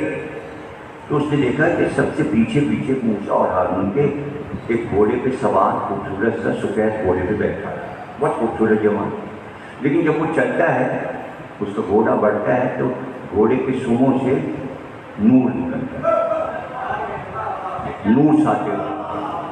اس نے غور سے دیکھا، سامری نے کہا یہ تو کوئی خاص بات ہے، یہ تو کوئی خاص آدمی ہے، کون ہے یہ؟ تو وہ کیا کرتا گیا، جیسے جیسے گھوڑا بڑھتا گیا سامری وہاں کی مٹی اٹھا کے تھیلی میں، جہاں گھوڑے کا سونگ مٹی اٹھا کے ڈال دی، جہاں گھوڑے کا سونگ پڑا روشنی نکلی اس نے مٹی اٹھا کے ڈال دی، کہیں مٹی کام آئے گی، نور نکل رہا ہے گھوڑے کے سونگوں سے۔ اب موسیٰ جب چلے گئے تو یہ لوگ جو سب آئے تھے بہت سارا سونا جمع کر کے، یہ سارے قوم کے پاس سونے سونا، ایک ایک کلو سونا، سامری کو معلوم ہے سب کے پاس سونا ہے۔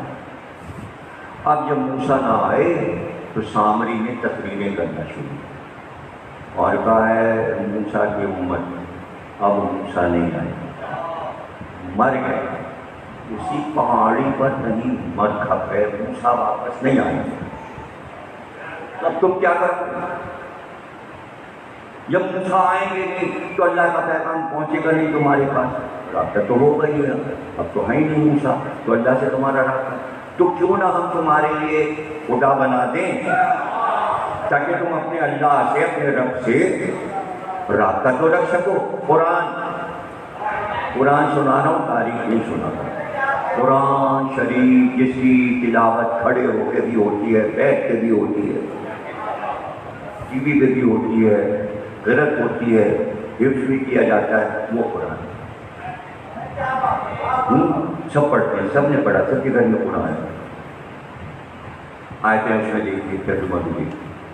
موسیٰ مر گئے، ان کا کیسے کیا ہوگا کہ تم لوگ اپنا اپنا سونا دو، سونا لاؤ، سب نے لا کر سامنے کے پاس اپنا سونا دے دیا، اس سونے کو تپا کے ایک گائے کا بچھڑا بنایا، گائے کے بچے کو بچھڑا ہے، بچھڑا ہی کہا ہے قرآن نے، اس کا ترجمہ اردو میں بچھڑا ہی لکھا ہوا قرآن میں بھی لکھا، گائے کا بچہ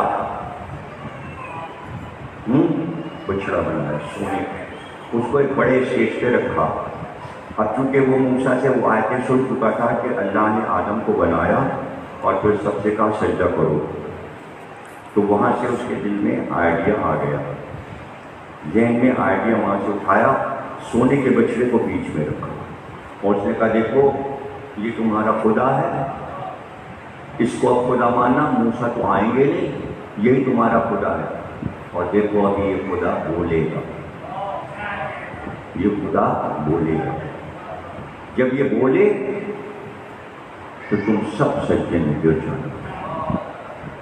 بہت اس کی طویل یہ ہے کہ اس کے گرد پہلے سب نے طواف کیا، پھر گیت گائے، اس کی تعریفیں کی، بچڑے کی قصیدے کہے، میوزک بھی کی، اور ادھم مچا ہوا تھا نا، بہت ادھم تھا، عید تھی اس دن، خدا بچ گیا، خدا ان کے قریب آ گیا تھا اور مطلب جشن ہوتا تھا، عید ہو رہی تھی، اور سامری ہیڈ بنا ہوا موجود،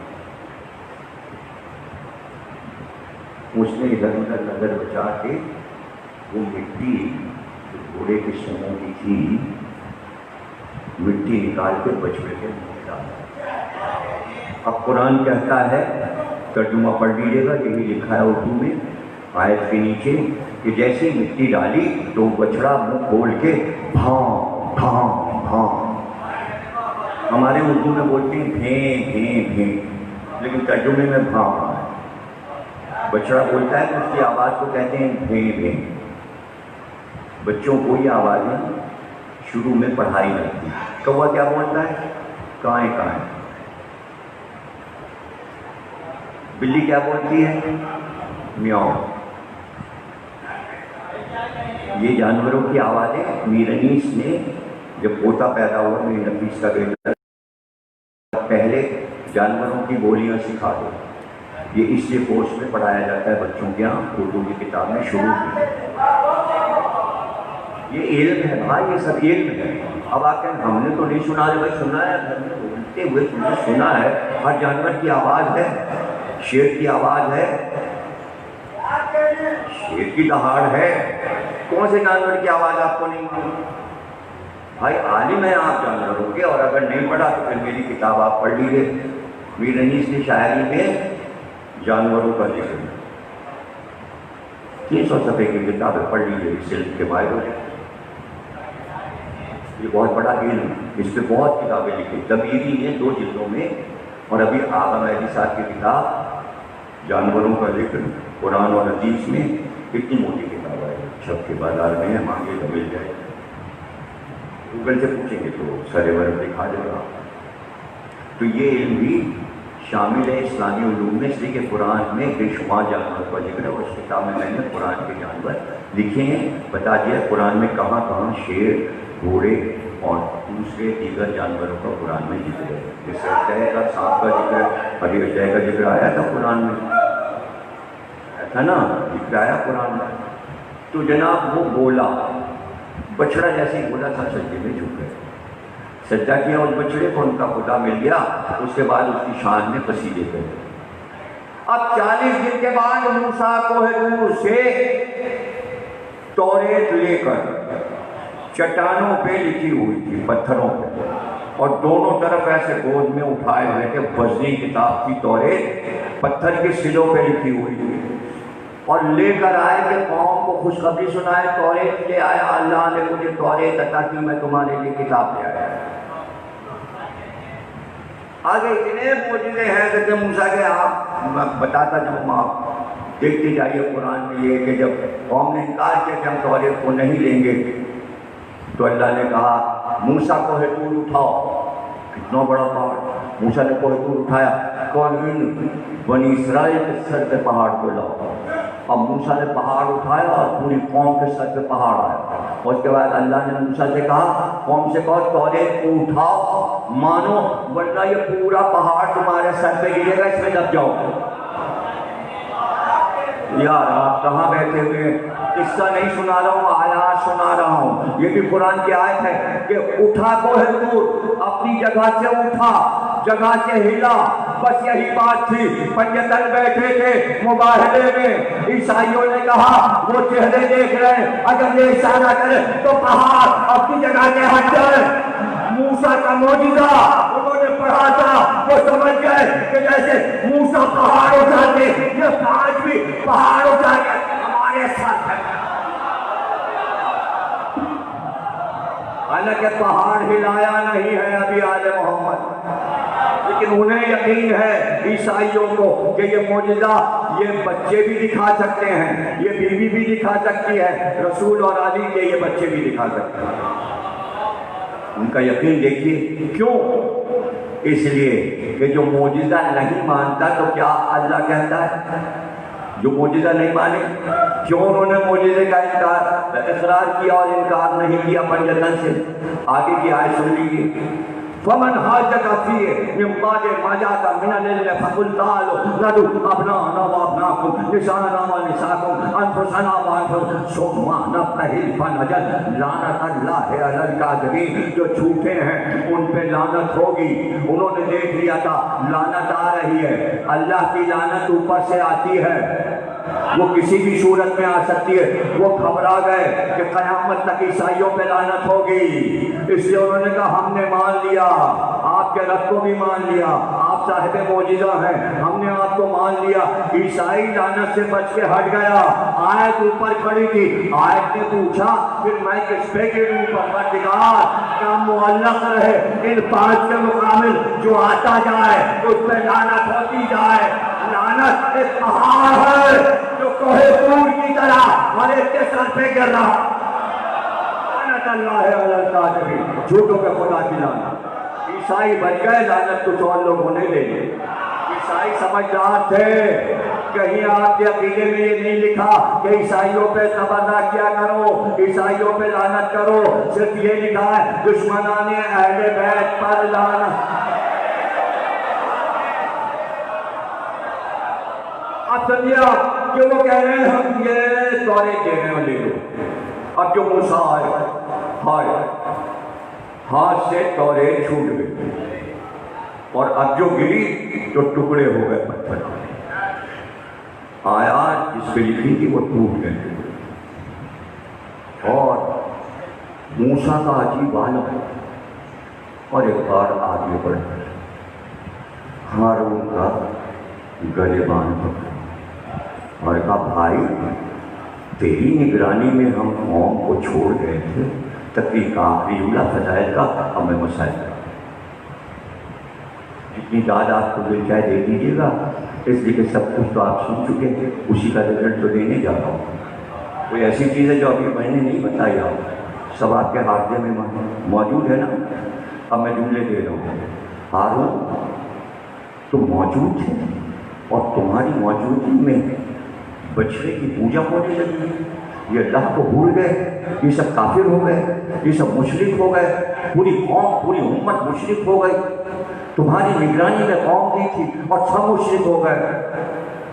ہارون نے کہا بھائی گریبان چھوڑ دیجیے، آپ مجھ کو خوش کریے.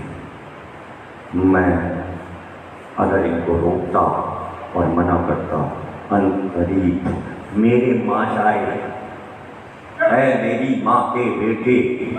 ہارون نے جملہ سمجھا، اے میری ماں کے بیٹے. اردو میں کہتے ہیں ماں جائے. ان قریب اگر میں ان کو روکتا تو یہ مجھے قتل کر دیتے. انہوں نے مجھے ضعیف کر دیا، اتنا ضعیف کیا کہ میں قابل نہیں تھا کہ میں ان کی اصلاح کر سکتا. یہ مجھے مار ڈالتے، یہ مجھے قتل کرتے. موسیٰ نے گریبان چھوڑ دیا اور اس وقت سامری بھاگ رہا تھا. جب دونوں بھائیوں میں باتیں ہو رہی ہیں وہ موقع پا کے بھاگا. موسیٰ مڑے، قرآن کہتا ہے کہ ایک بار سامری کو دیکھو کہ تو نے میری قوم کو بہکایا ہے، اب تجھ سے لوگ نفرت کریں گے، تجھ پہ لعنت کریں گے، کوئی تجھ سے محبت نہیں کرے گا، جنگلوں میں نکل جائے گا اور اپنے کپڑوں کو پھاڑتا پھرے گا. بد دعا دی موسیٰ نے. اور پھر سامری کے ساتھ یہی ہوا کہ اگر میں بیان کروں تو پوری تقریر ہو جائے گی کہ سامری کے ساتھ ہوا کیا اور اس کا انجام کیا ہوا. جس نے مشرک بنایا تھا پوری قوم کو، جو موسیٰ پر ایمان لا چکی تھی، جو اللہ پہ ایمان لا چکی تھی، اسی کو کافر کر دیا سامری نے. ہارون نے کہا بھائی مجھے چھوڑ دیں، اگر میں ان کی اصلاح کرتا تو یہ مجھے قتل کر دیتے. یا علی میرے بعد تمہارا کام خلافت کے تخت پہ بیٹھنا نہیں ہے، تمہارا کام یہ نہیں ہے کہ تلوار نکالو، تمہارا صرف کام یہ ہے کہ تمہیں نگرانی کرنی ہے. اب ایک بھائی نے محمد کے بعد پوری قوم کی نگرانی. اب کام کیا 25 برس کیا. اب جو محشر میں علی آئیں گے تو بتائیں گے ہم نے انہیں بچڑا پوجنے نہیں دیا، ہم نے انہیں اونٹ پوجنے نہیں دیا. عنقریب یہ اونٹ کی پوجا کرنے والے تھے لیکن ہم نے اونٹ کے ٹکڑے ٹکڑے کر دیا، جمل میں خطبہ دیا. اگر آج میں نے یہ اونٹ نہیں مارا تو گھر گھر میں اونٹ کا مجسمہ پتھر کا بنا کے. علی جانتے تھے کیا ہونے والا ہے، لیکن علی نے سب کو قرآن پہ رکھا، نماز پہ رکھا، روزے پہ رکھا، حج پہ رکھا. اب فخر سے علی آئیں گے. یا رسول اللہ میری نگرانی میں یہ امت آئی ہے, اس سے پوچھ لیجئے مجھے اس امت نے چھوڑ دیا. اللہ نہیں چھوڑا, قرآن نہیں چھوڑا, مجھے چھوڑ دیا. تو رسول اللہ کہیں گے ہاں سب کچھ رکھا تمہیں چھوڑ دیا. تو پھر انہوں نے شرک.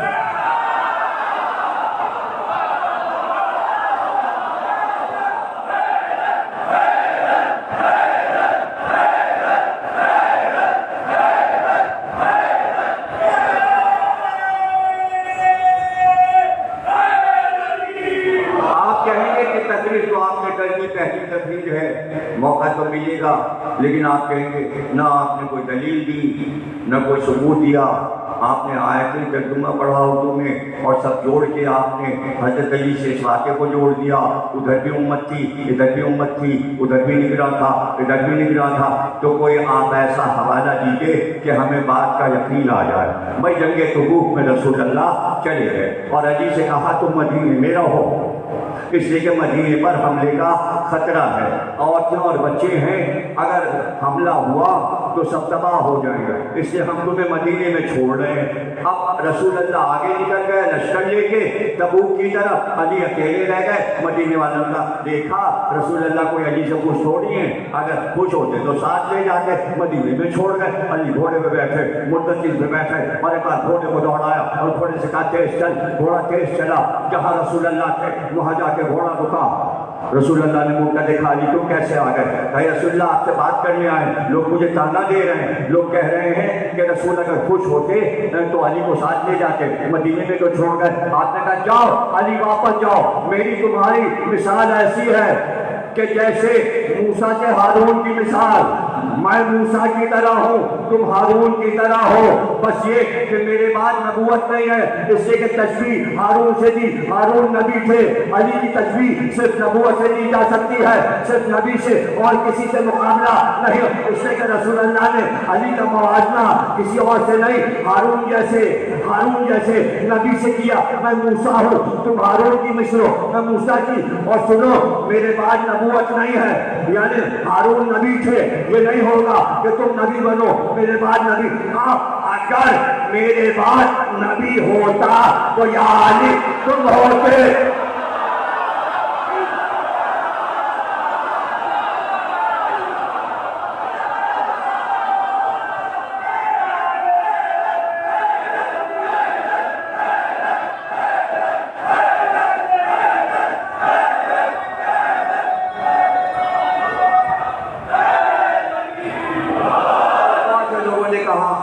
تفصیل کیوں نہیں آپ نے وہاں گول ٹی وی پہ بتائی.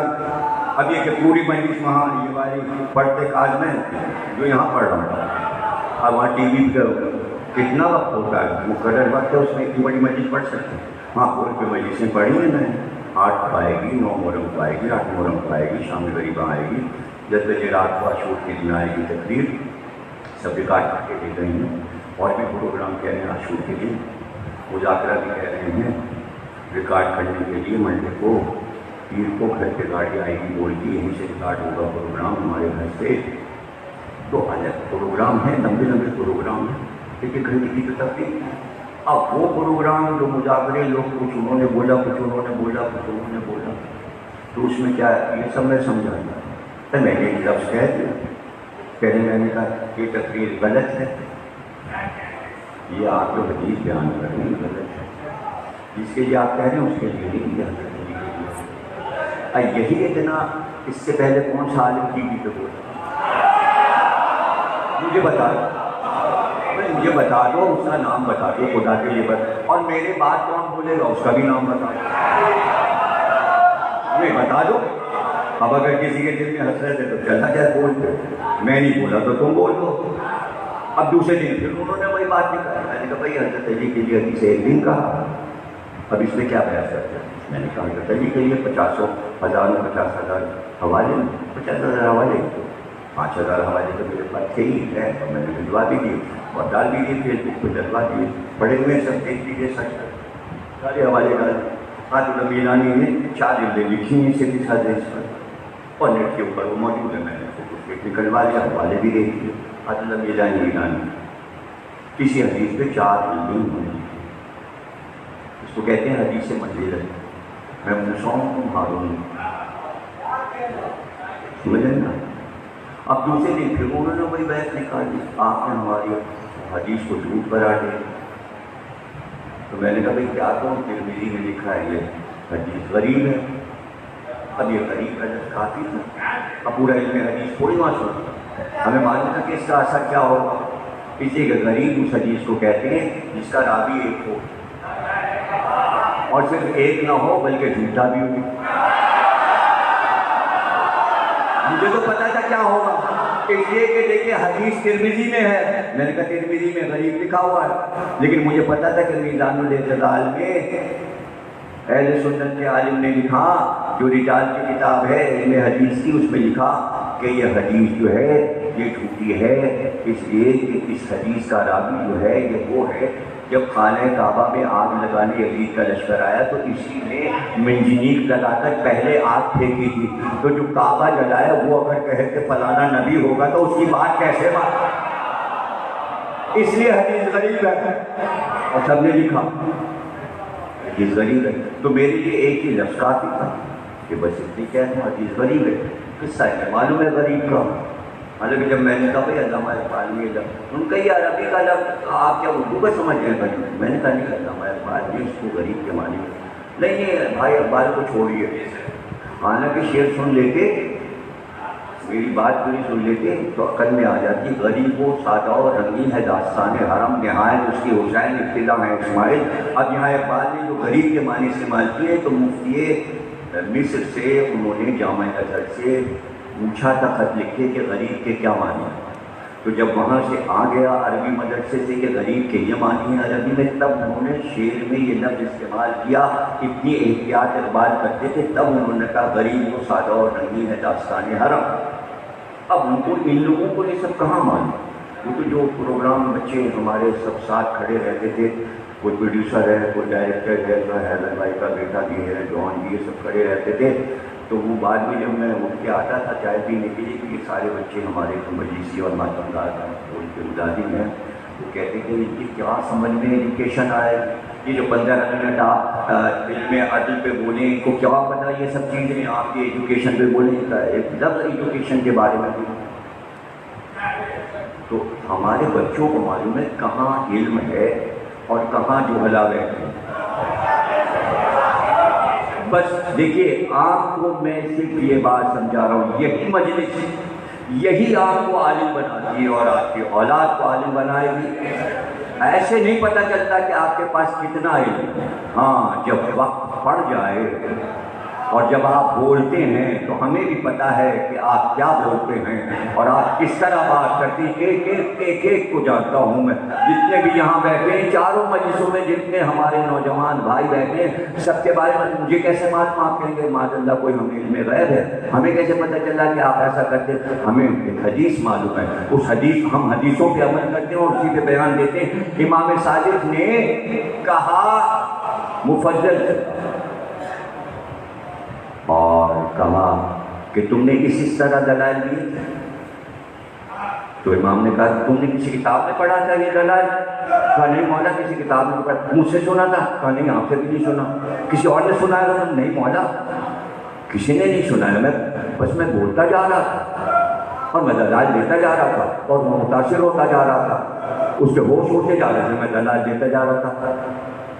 امام صادق علیہ السلام نے فرمایا سن لو اور سارے زمانوں کو جا کے سنا دو، کوئی ہم سے محبت کرنے والا جب کہیں پھنس جاتا ہے اور اسے لوگ کھیلتے ہیں تو جب وہ بولنا شروع کرتا ہے تو اس کی زبان پر اللہ کی طرف سے فرشتے وہ الفاظ جاری کرتے ہیں، وہ چیزیں جاری کرتے ہیں جو توریت میں بھی لکھی ہیں، زبور میں بھی لکھی ہیں، انجیل میں بھی لکھی ہیں، اور یہ ہمارے فضائل ہیں، ہمارے دلائل ہیں جو آسمانی کتابوں میں لکھے، لیکن اس نے نہ توریت پڑھی ہے، نہ انجیل پڑھی ہے، نہ زبور پڑھا ہے، لیکن اللہ فرشتوں کے ذریعے وہ الفاظ ان کی زبان سے، یہ ہماری محبت کا اثر ہے۔ محبت کر کے دیکھو زبان علم بولنے لگے،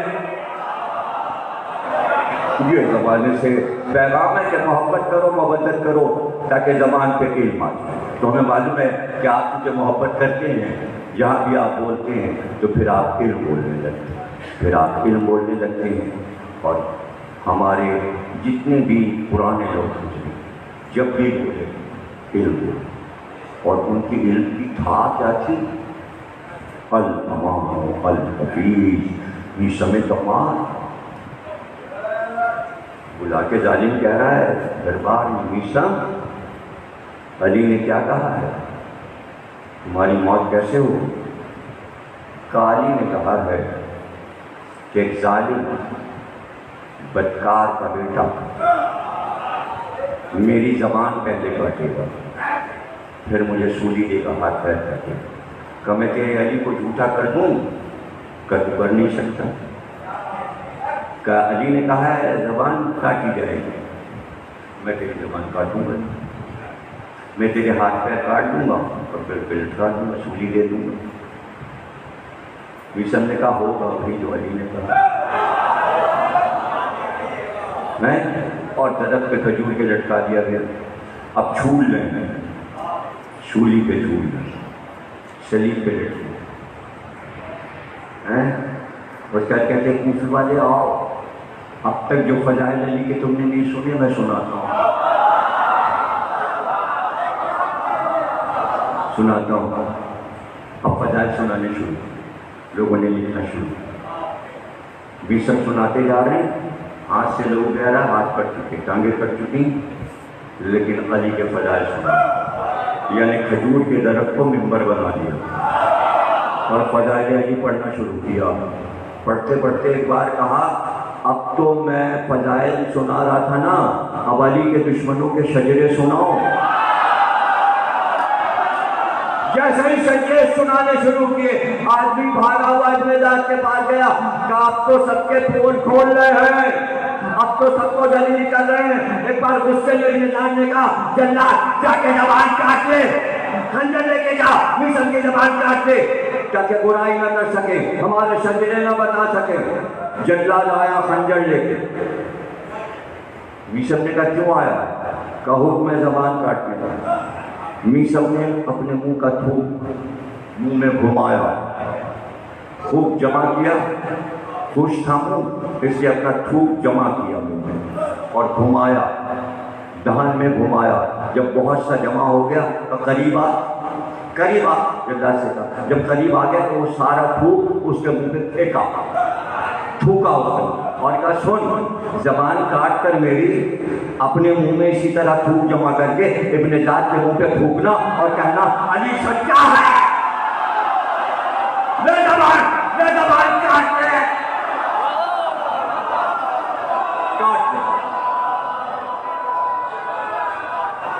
حسین جا رہے ہیں، کوفے کے قریب سے گزر رہے ہیں اور میثم کی زبان کٹ رہی ہے، میثم کے ہاتھ پیر کٹ رہے ہیں، وہ کربلا جا رہے ہیں، میثم علی کے لیے قربانی دے رہے ہیں۔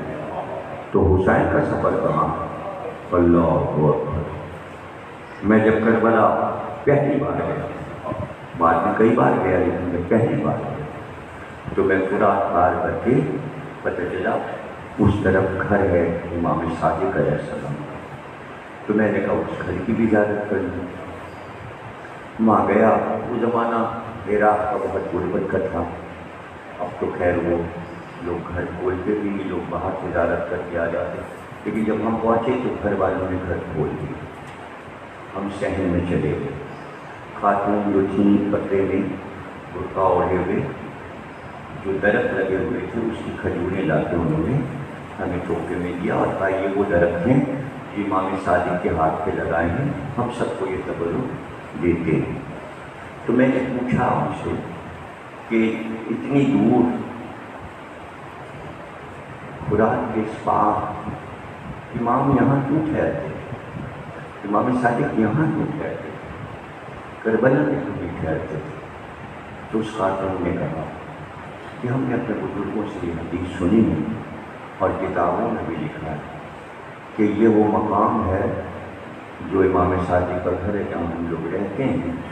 اس جگہ امام حسین کا گھوڑا چلتے چلتے رک گیا تھا، تو مولا صادق کو پتہ تھا، اس لیے یہاں پر قیام کرتے تھے اور یہیں گھر بنا لیا تھا کہ یہاں گھوڑا رکا تھا۔ گھوڑا چلتے چلتے رک گیا. مقتل میں ہے کہ 9 گھوڑے بدلے آپ. گھوڑے سے کہا چلتا کیوں نہیں؟ اس نے کہا کسی نے میرے پاؤں کو پکڑ لیا. پھر ایک اور گھوڑا بدلا، پھر ایک اور، لیکن کوئی گھوڑا آگے نہیں بڑھا. بس یہی مقام ہے جو میں بتانا چاہ رہا ہوں آپ کو، کہ جہاں میں زیارت کو گیا تھا اور اب وہاں پر مسجد بھی بن گئی ہے، لوگ نماز پڑھتے ہیں. اب وہ کچا مکان تو نہیں رہا، پکا ہو گیا ہے. جو لوگ کربلا جاتے ہیں تو وہاں جائیں تو میرے یہ مسائل یاد رکھیں کہ مقام امام زمانہ فرات کے اس بار بنا ہوا ہے گنبد، اور آگے جب بڑھیں گے تو امام صادق علیہ السلام کا گھر آ جائے گا.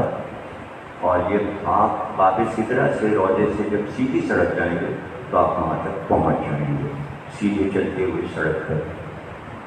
تو میں نے مقتل میں پڑھا، اور ایک ہی دن کئی مقتل میں پڑھا کہ جب گھوڑے آگے نہ بڑھے تو آپ کریے کہ کچھ لوگوں کو بلا تو لاؤ.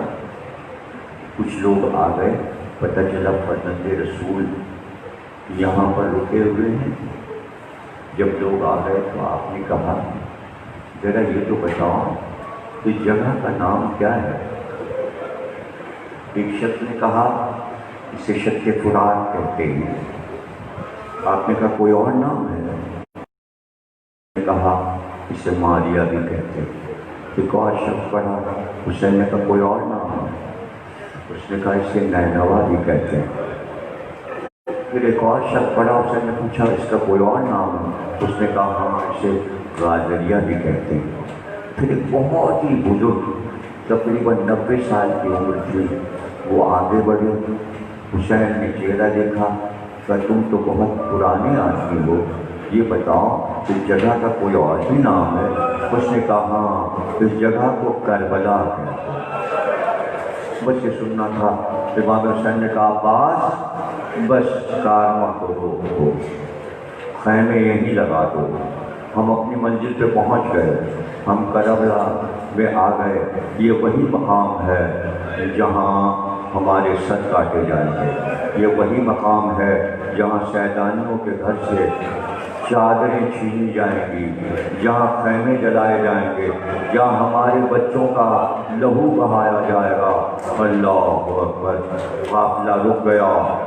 جناب عباس خیمے لگانے کے انتظام میں آگے بڑھے کہ اتنی دیر میں لشکر نمودار ہوا، اور اس نے کہا یہاں خیمے نہیں لگنے دیں گے، یہ حاکم کے رہنے کی جگہ ہے، یہ دریا کا کنارہ ہے، تم کہیں اور جا کے خیمے لگاؤ. حضرت عباس کو جلال آ گیا. ایک بار حضرت زینب نے کہلوایا میرے بھائی عباس سے کہہ دو کہ ابھی بچے ہماریوں میں ہیں. عباس اگر تم نے تلوار نکالی تو بچے کہیں اس لڑائی سے ٹہل نہ جائیں. اے عباس آؤ میں تمہارا صدقہ اتار دوں. میرے بھائی آؤ. ایک بار حسین نے زینب کا پیغام سنا تو آگے بڑھ کے عباس کو گلے سے لگا لیا. کہا بھائی اگر آج لڑائی ہوگی تو لوگ کہیں گے دریا پہ لڑائی ہوئی تھی، پانی پہ لڑائی ہوئی تھی، ہمارا مقصد ختم ہو جائے گا. عباس آگے جنگ کریں گے، ہم ان سے لڑیں گے، لیکن اس وقت نہ لڑو. آؤ چلو وہاں جلتی ہوئی دھوپ میں چل کر ہم خیمے لگا لیں. وہاں پہنچے تو بنی اسد آ گئے. بنی اسد سے زمین خرید لی، خرید کر رقم بھی انہیں واپس کر دی اور زمین بھی انہیں ہبا کر دی. رقم دے کر کہا یہ زمین کا کاغذ کا پروانہ بھی تمہیں دیتے ہیں، زمین تمہارے نام ہے.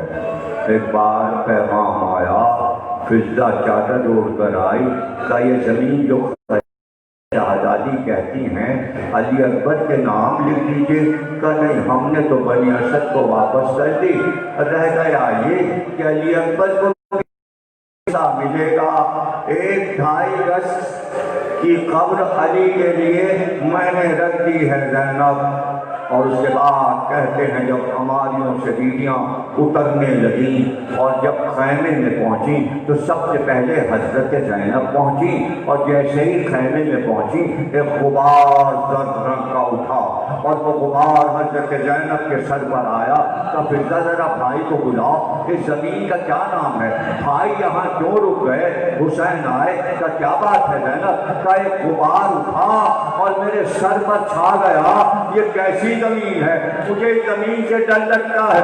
کہ زینب قیامت تک ہم سب یہی رہیں گے، تم تو یہاں سے لٹ کر نانا کے پاس جاؤ گی۔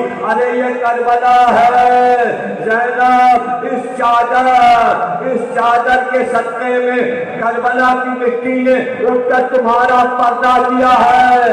10 تاریخ کو اس سرزمین پر تمہارے سر سے چادر پھینکی جائے گی تو یہی خاک تمہارے سر پر کربلا۔ ہمارے لاش عبادت کو قبول، ہمیں کوئی غم نہ دینا سوا ہمیں حسین کے بات محمد اور آل محمد۔ تمام وبائی بیماریوں کو تمام پاکستان میں بسنے والوں سے دور فرما۔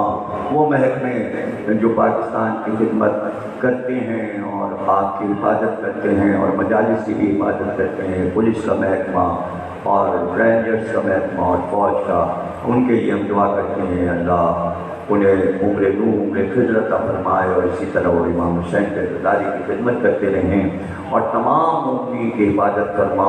پروردگار ہمارے بچوں کو عمر نو عمر خضر عطا فرما اور ان کے سروں پر ان کے بزرگوں کو قائم رکھ، تمام بیماریوں سے محفوظ رکھ، اور جو اس دنیا میں نہیں ان کو اعلیٰ دین میں بدل مقام عطا فرما۔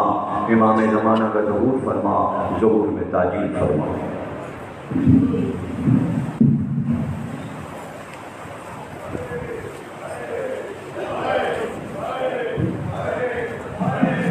Amen.